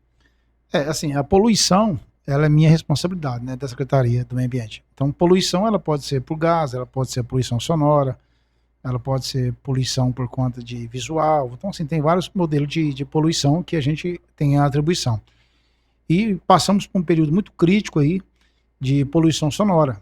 E teve necessidade do prefeito fazer um ajuste, chamar as nossas duas secretarias, né, que é a postura e a nossa, com apoio da Polícia Militar e Civil, porque muitas das vezes a gente se sente desprotegido para agir diante de certos ambientes, porque tem ambiente que a gente chega, que a pessoa chega a gente para dentro, oferece até um cafezinho e resolve o problema. Tem uns que são hostil, principalmente quando a gente pega que tem embriaguez no local. Uhum. Então foi feito um trabalho por várias mãos, liderado pelo prefeito, que a gente precisa dar um basta nisso aqui, a gente não aguenta mais.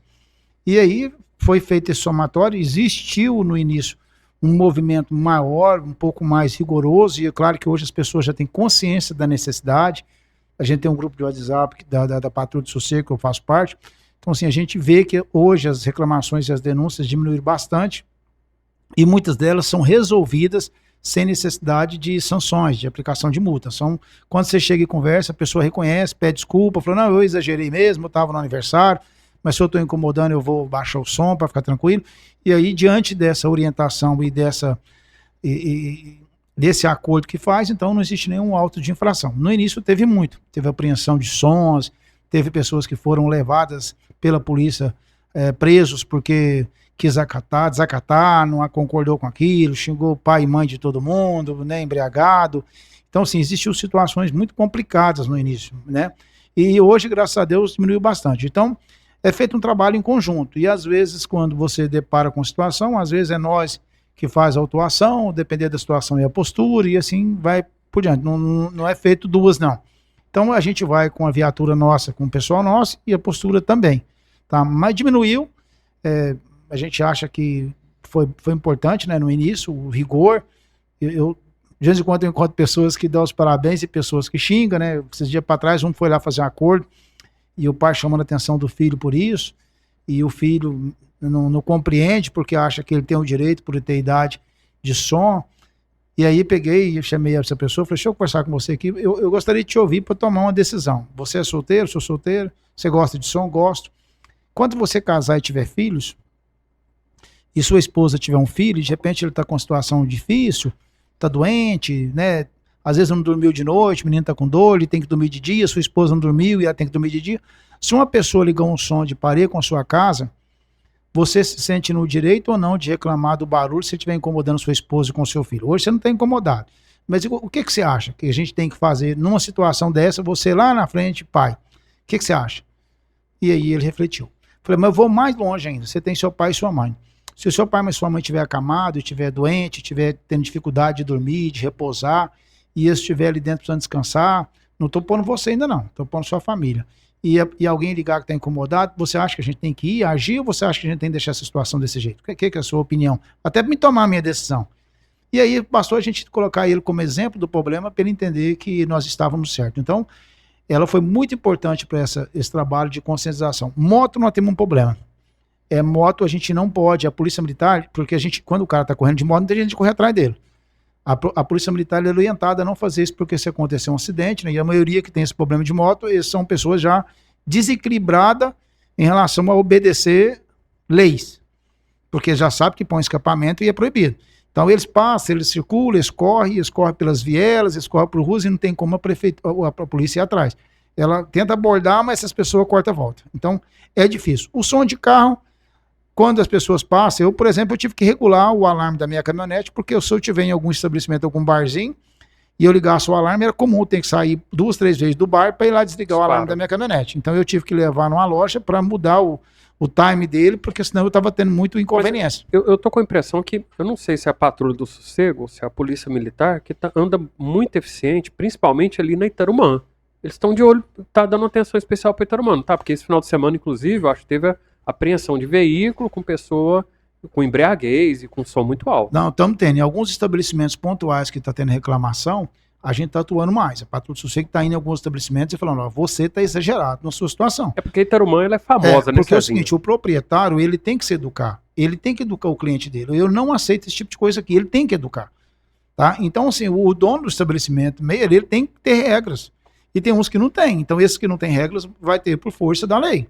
Tá? Então a gente está atuando os donos de estabelecimentos que não tem regra.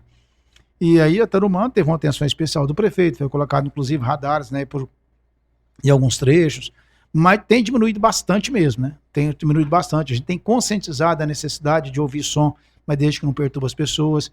Eu falo por mim, se eu chegar num estabelecimento e o cara ligar um som de carro me incomodar, eu vou sair do estabelecimento. Eu não fico no estabelecimento. Gosto de um som ambiente onde eu possa conversar. Essa é a regra que eu tenho. Tá? Na nossa cidade, o som a gente conversa, a gente sai pra conversar, não é pra ficar ouvindo música mais, né? E assim, é claro que tem algum lugar que você quer ouvir, porque você está naquele momento numa fazenda, numa chácara, mas eu tenho a condição de sair daquele ambiente com som alto e caçar outro ambiente para mim naquele lugar. Agora, quando eu estou num bar, eu não tenho condição, né? O bar é o ambiente que eu estou, então eu tenho que mudar de bar. Então, os donos de estabelecimento, eles têm que entender isso, né? Que nem todo mundo gosta. E essa juventude, né, por certas horas da madrugada, elas gostam de ir, a festa deles acaba quando amanhece o dia, mas a gente tem que ter algumas coisas que a gente tem que ter lei, né? Não tem como a gente não colocar regras, né? Ninguém quer multar ninguém quer punir ninguém, a gente só quer criar regras de boa convivência. E regras de boa convivência existem limites, né? E esses limites não são estabelecidos por mim, que sou secretário, nem pelos meus fiscais, nem pela Polícia Militar. São estabelecidos por regras, né, de lei. Então, se existe a lei, a gente tem que cumprir porque a gente é cobrado por isso. Perfeito. Só por curiosidade, que eu não conheço, eu nunca fui abordado, e eu acredito que eu nunca seria abordado pela Patrulha do Sossego aqui na minha casa, mas como é que funciona essa abordagem? Vamos imaginar que tem que um vizinho meu tá com som alto, eu ligo pra patrulha do sossego, faço a denúncia, eles chegam lá e o que acontece? Ele chega e eles vão fazer o primeiro um trabalho de orientação. Porque, na verdade, quando você liga, você qual que é a ideia que você quer? Resolver o problema. Ou você quer que multa? Você quer resolver o problema. Então a gente chega lá dentro e o cara falou, você me desculpa, eu exagerei mesmo. E natural. Então tem isso. Então da tem pessoa... isso. Então nós estamos saindo daqui, não, fica tranquilo, eu vou resolver, eu vou diminuir o som, tranquilo.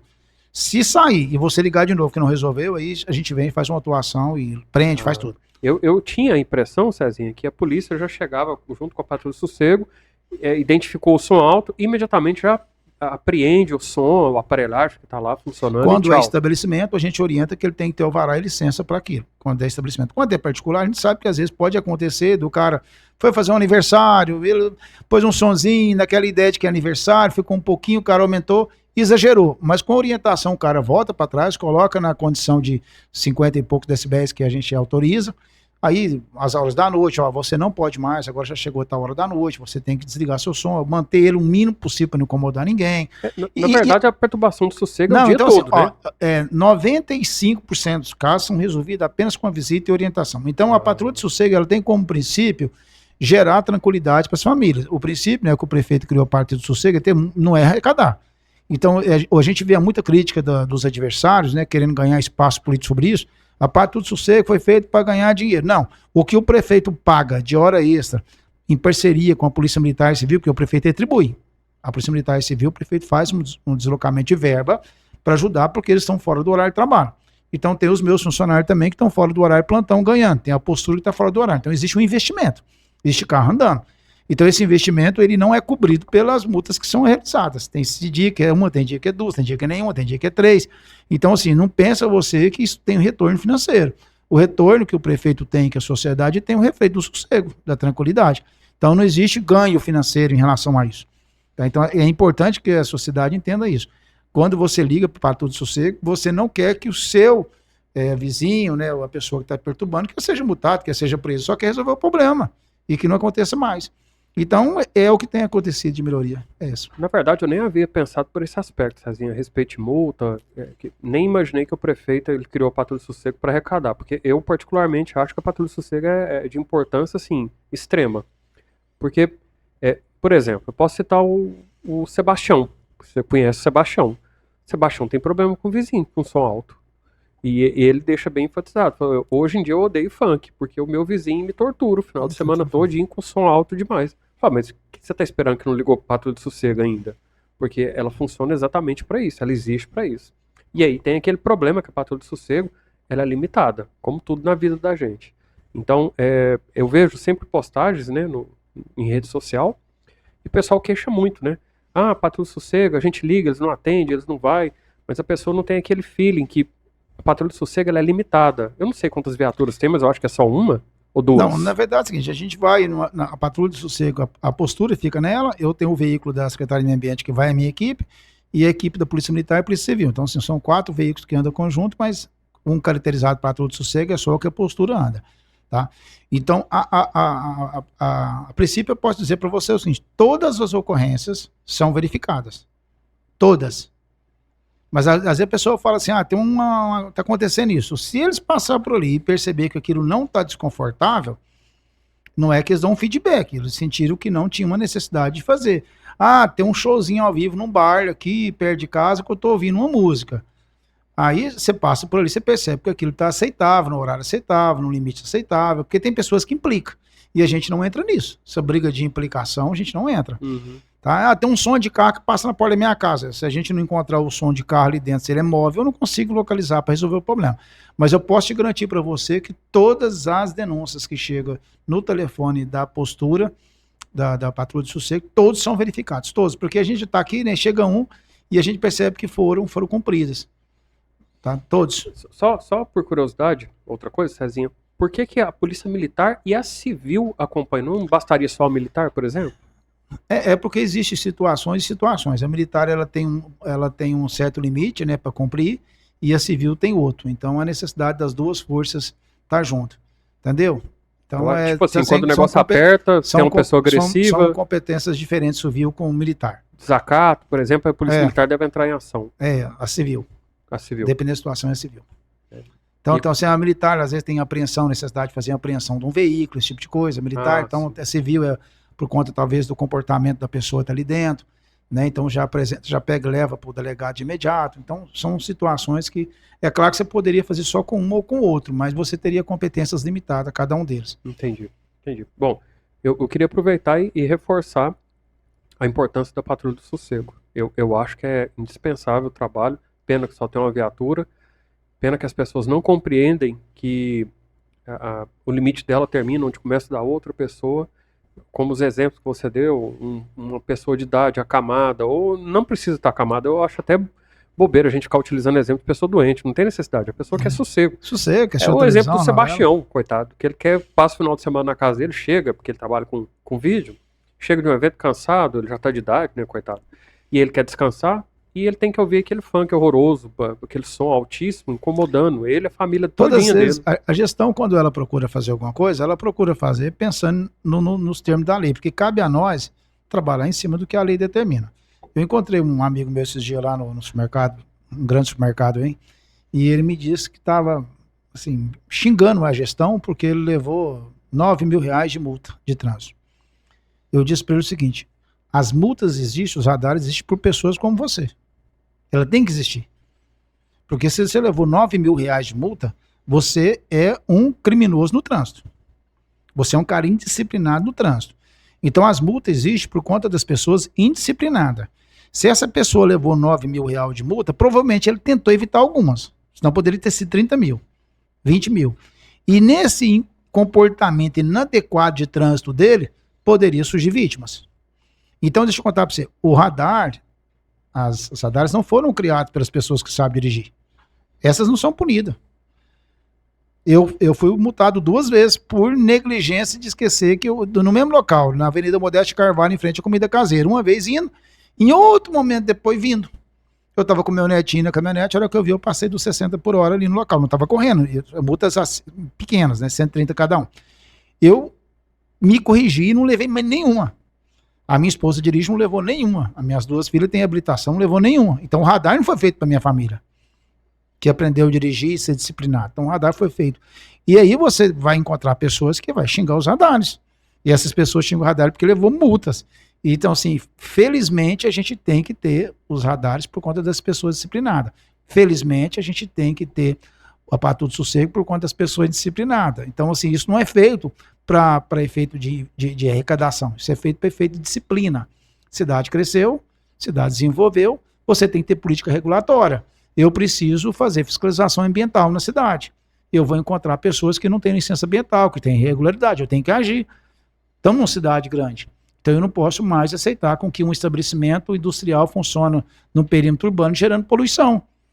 Eu tenho que agir, porque a lei me determina isso. A gente é credenciado pela Secretaria de Estado do Meio Ambiente para agir, para fiscalizar.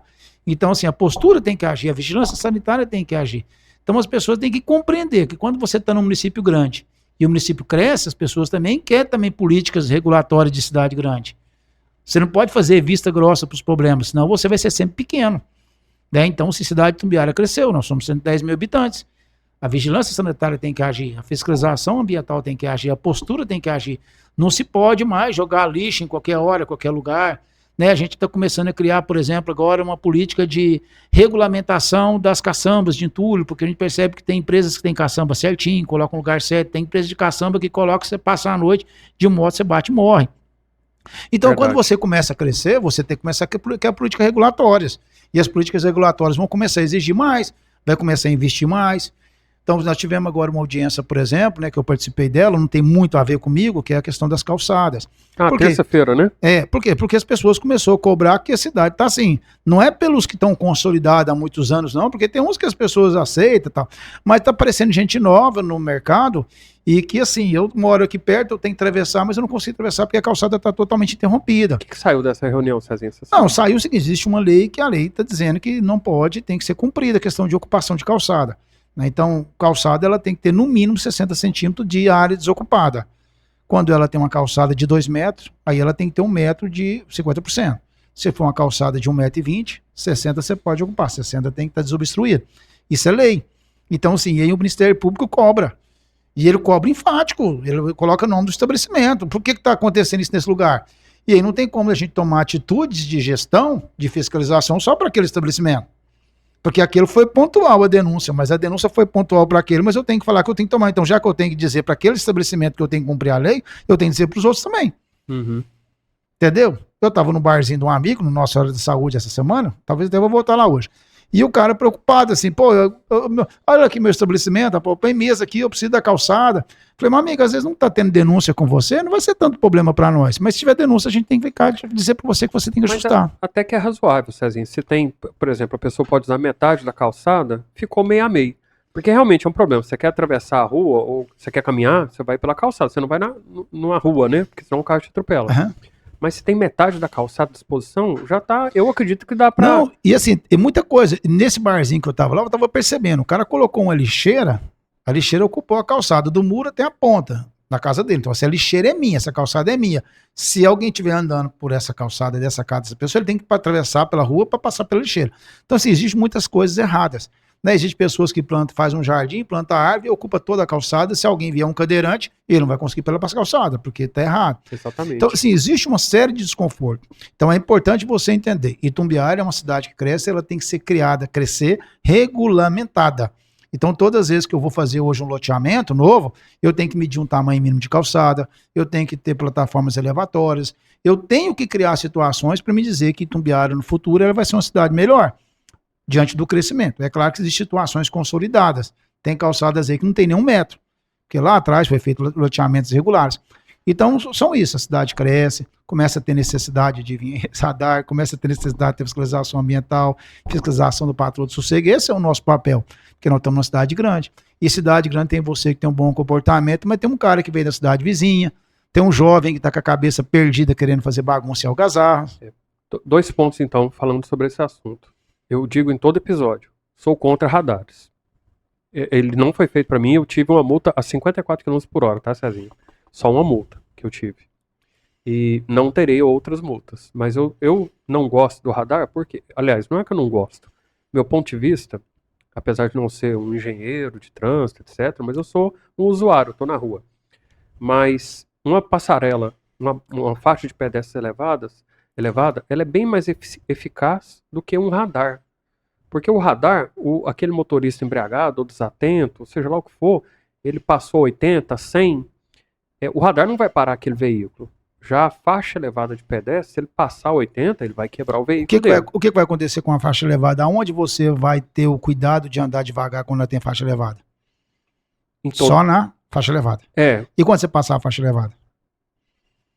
Peraí, como assim? A faixa elevada está no meio de uma avenida. Ah, sim. Uhum. Tá lá na Walter Bar, no meio da Walter Bar. Você vem correndo, chega na Walter Bar, você pesa no freio, passa e corre de novo. Isso.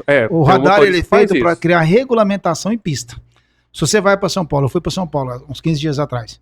A velocidade da pista ela é 110 por hora. Ele é 110 por hora. Certo. Se eu andar 110, eu vou ter algum problema? Não. Se eu andar 130? Vai. Em algum momento eu vou ter. Uhum. Se eu tiver errado, se eu tivesse só faixa elevatória na rodovia Anguera, eu vou levar alguma multa? Não. Eu vou passar em todas as plataformas elevatórias, todas, vou parar e vou correr de novo. Uhum. Vou parar e vou correr de novo. O radar ele tem como princípio educar você para a velocidade da pista. Então, se eu estou na Avenida Goiatuba hoje, que ela é 40 por hora, e tem 2 radares na Goiatuba, e você está sempre 40 por hora, você vai andar na Goiatuba que é quantos quilômetros por hora? 40. E se eu tivesse só uma plataforma elevatória lá em frente a Santa Rita? Você anda 80? Mas é esse o ponto. Seu ponto é interessante. Mas é esse o ponto, justamente o ponto. É conscientizar ou educar o motorista. Só que o que acontece?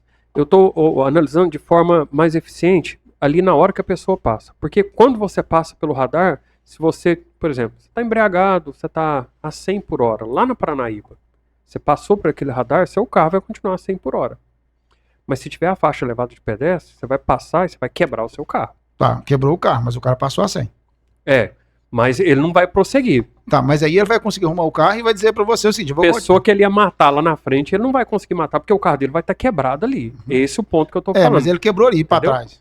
Não, porque, pra trás realmente não vai ser possível. Se você está embriagado, você não pode nem dirigir, né? Então, vamos lá. Então, a ideia é dizer para as pessoas que embriagado, ou saudável, ou sem problema nenhum, ou sem carteira de habilitação... Dá uma situação hipotética, né? Tipo mas o que eu estou dizendo para você é o seguinte, que você tem que criar educação de velocidade de pista. A cidade, eu não posso andar mais do que 60 km por hora em trechos. onde não tem escola, onde não tem comércios constantes, onde não tem cruzamentos, eu tenho velocidade. Então, por que 60, por que 50, por que 40?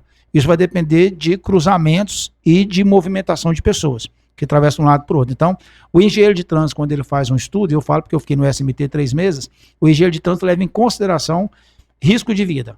Então, se você tem de risco de vida eminente numa pista, por exemplo, se você estiver andando numa pista fora a fora, ela vai estar 110 por hora. Mas se tiver algum lugar que tem um povoado de um lado, um povoado do outro, ela vai te pedir para você passar 60, 80. Então, leve em consideração o fluxo. Esse é o caso daquela avenida do quartel, por exemplo, que lá é 50?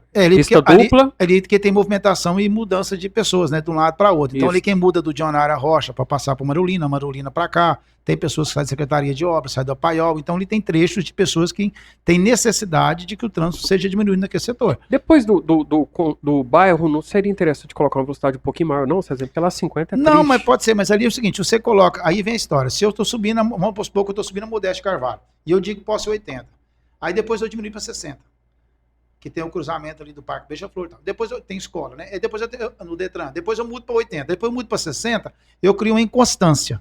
Porque a avenida é pequena, é estreita. Então é melhor, os engenheiros de trânsito falam, então é melhor a gente manter uma constância de velocidade a 60, mas depois que você passa de 60, ela passa para 80. Se você estiver subindo. Ao que você terminar de passar o bairro de Dionara Rocha, você pode andar 80.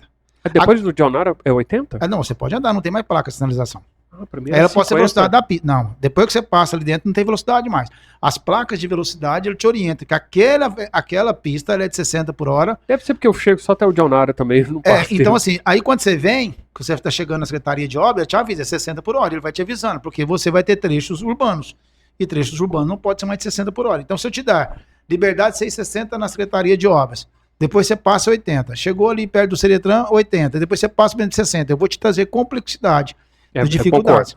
Tá? Vai mudar essa velocidade. Por isso. Então a velocidade da pista é 60 e em alguns lugares vai ter radar dizendo que é 60 e você vai andar de 60. Se você esticar um pouquinho, sabe que você tem que depois diminuir o freio, porque a velocidade da pista é 60. Então são situações, por que a Beira-Rio é 40? Porque é uma avenida de fluxo de pessoas que transitam por demais e atravessa. Se atravessa demais de um lado para o outro é 40. Então tem todas essas situações, Paulo. Então, assim, infelizmente, você é o que mais escuta. Se não fosse punitivo, não teria educação.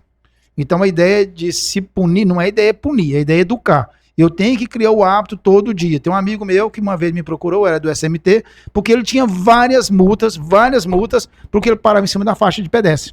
E ele quis me convencer que a faixa de pedestre não tinha pedestre. Por que eu não posso parar se não tem nenhum pedestre atravessando?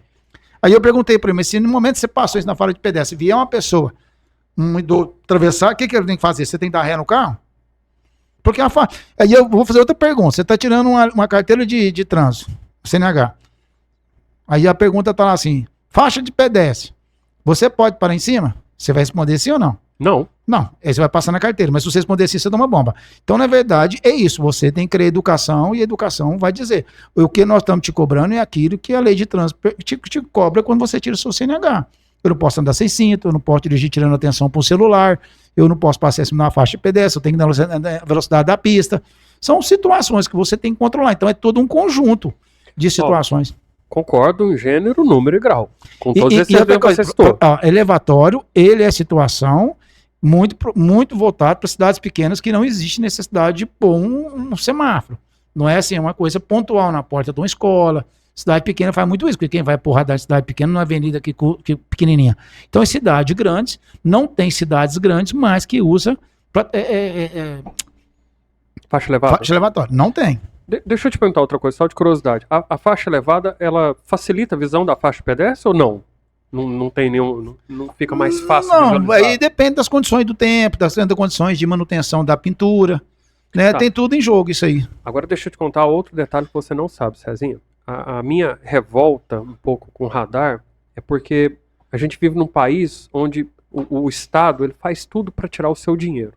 Tudo aqui, você pode analisar que o governo ele faz para tirar o seu dinheiro. Sempre, eu não estou nem falando do governo local não, tá? Estou falando a nível federal.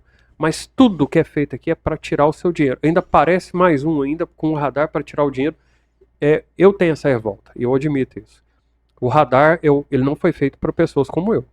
Mas eu te pergunto para você, eu estava no SMT, você acha que a prefeitura arrecada mais ou gasta mais com o radar? Eu acho que ela gasta mais. Gasta mais. A gente fez um investimento na época, enquanto eu estava lá, manutenção, porque os radares são feitos por manutenção, o aparelho é comodato.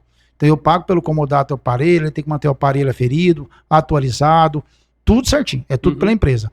Quando eu estava lá, pelo que existia, sem colocar em prática os que colocaram agora, 250 mil por mês. É claro que no início, o primeiro mês, deu 1 milhão de arrecadação. Deu 1 milhão de multa, não quer dizer que foi arrecadado, porque tinha recurso, tinha também, não sei se o cara vai pagar ou não, porque tem finanças da vida, tem aquela coisa toda que eu tenho no meu banco de dados que gerou, mas não sei se o cara vai pagar, porque tem muito finanças que o cara não paga. Então o que acontece? Ficou 1 milhão, eu não tenho de cabeça agora não, mas foi caindo assim de forma drástica. 700, 500... foi aprendendo, né? Não, tudo foi caindo.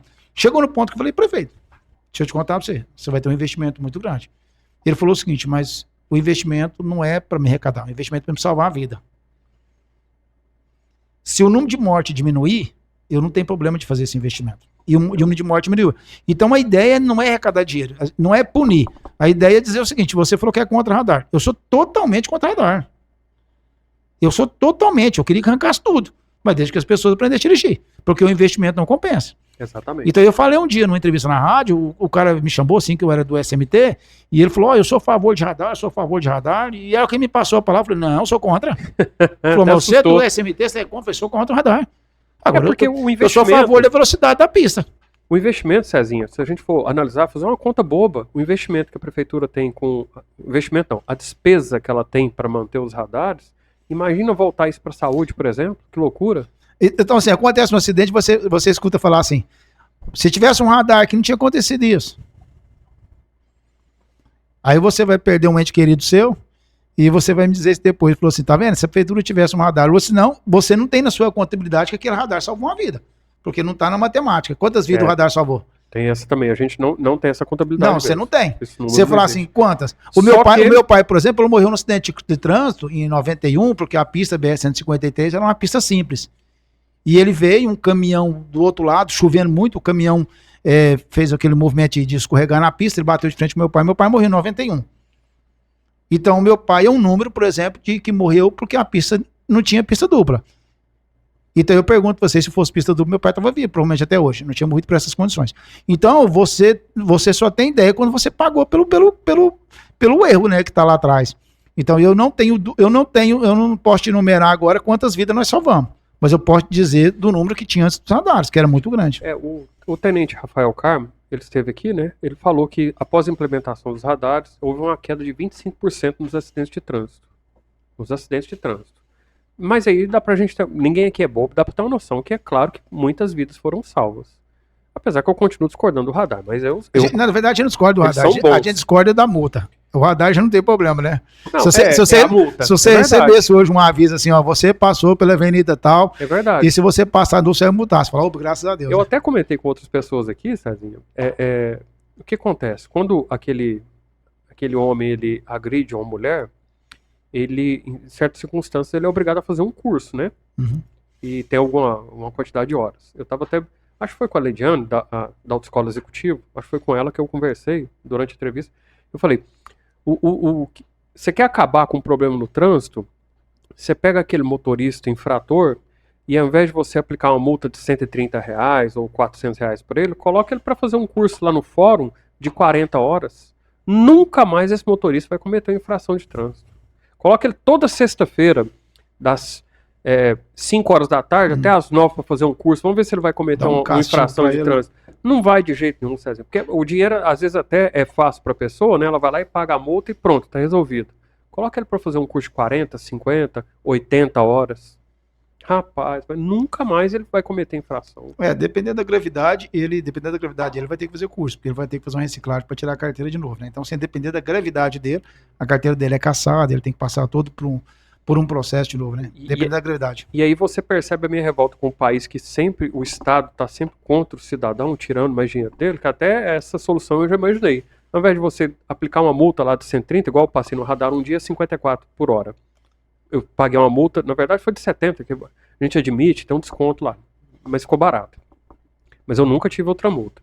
E o que acontece? Se você colocar esses motoristas infratores para fazer curso, você vai acabar com a vida deles. Para e pensa, 50 horas fazendo um curso lá no fórum, que loucura.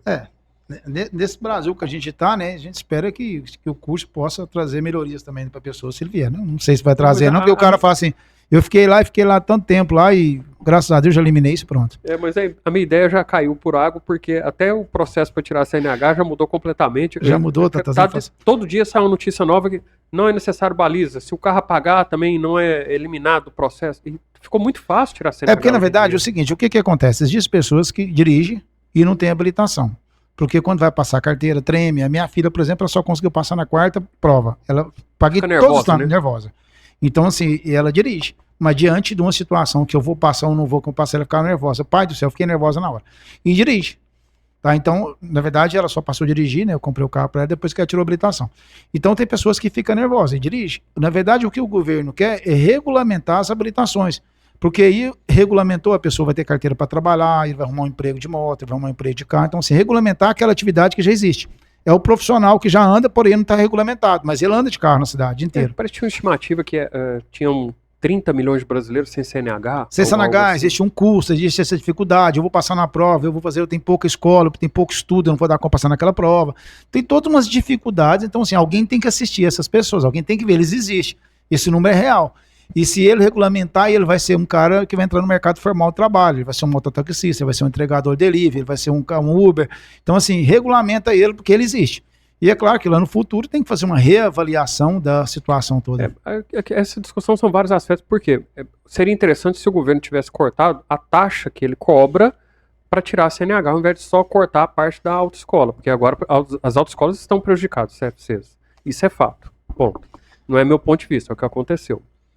E outro fator importante também é que nós sabemos que existe aquela parcela da população que ela pode fazer 1000 horas de CFC, de escola, de direção, prática, que ela não vai saber dirigir bem.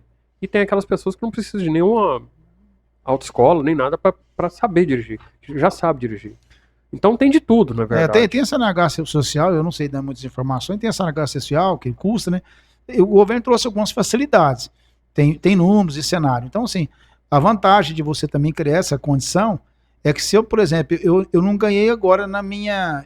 ficou barato a minha CNH agora para tirar, mas eu tenho renovação. E na renovação eu existo. E aí eu tenho que procurar alguém. Então, na verdade, assim, na renovação, Cezinha, até onde eu sei, se não tiver multa nem nada, é renovado automaticamente. Eu acho que teve uma mudança nesse aspecto aí. A primeira, se você não levar multa nenhuma, tem. Exatamente isso. Mas existe aqueles aspectos, assim, beneficiar o bom. Isso é igual você regularizar um loteamento. Quando você regulariza um loteamento, ele é lindo. Porque assim, eu estou dando de graça. Mas a partir do momento que eu dei a escritura e eu estou dando de graça, eu tenho ganho lá na frente com o ITBI, eu tenho ganho com o IPTU.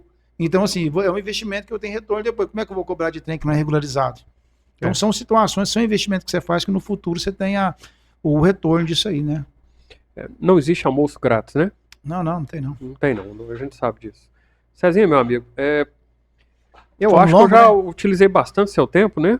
Você tem muita coisa para fazer, tem inauguração sábado, então assim, a gente já conversou bastante, eu estou satisfeito. Todas as dúvidas que eu tinha, os apelos que eu queria fazer, eu já fiz todos. A sua entrevista foi espetacular, eu acho que vai trazer muito esclarecimento para a população, principalmente em relação a esse novo abrigo que o prefeito está inaugurando. Tudo bem? Quer deixar algum recado para alguém? Não, agradeço bastante. Eu também fiquei muito feliz. A gente, sempre quando for convidado e é possível, a gente vai estar aqui para trazer o esclarecimento necessário. Conte sempre comigo, conte o meu trabalho a favor do meio ambiente, seja hoje no meio ambiente ou às vezes amanhã em outro lugar. A gente é companheiro, parceiro e trabalha por uma cidade melhor, mais justa, né? E que a gente possa fazer o melhor sempre. Né?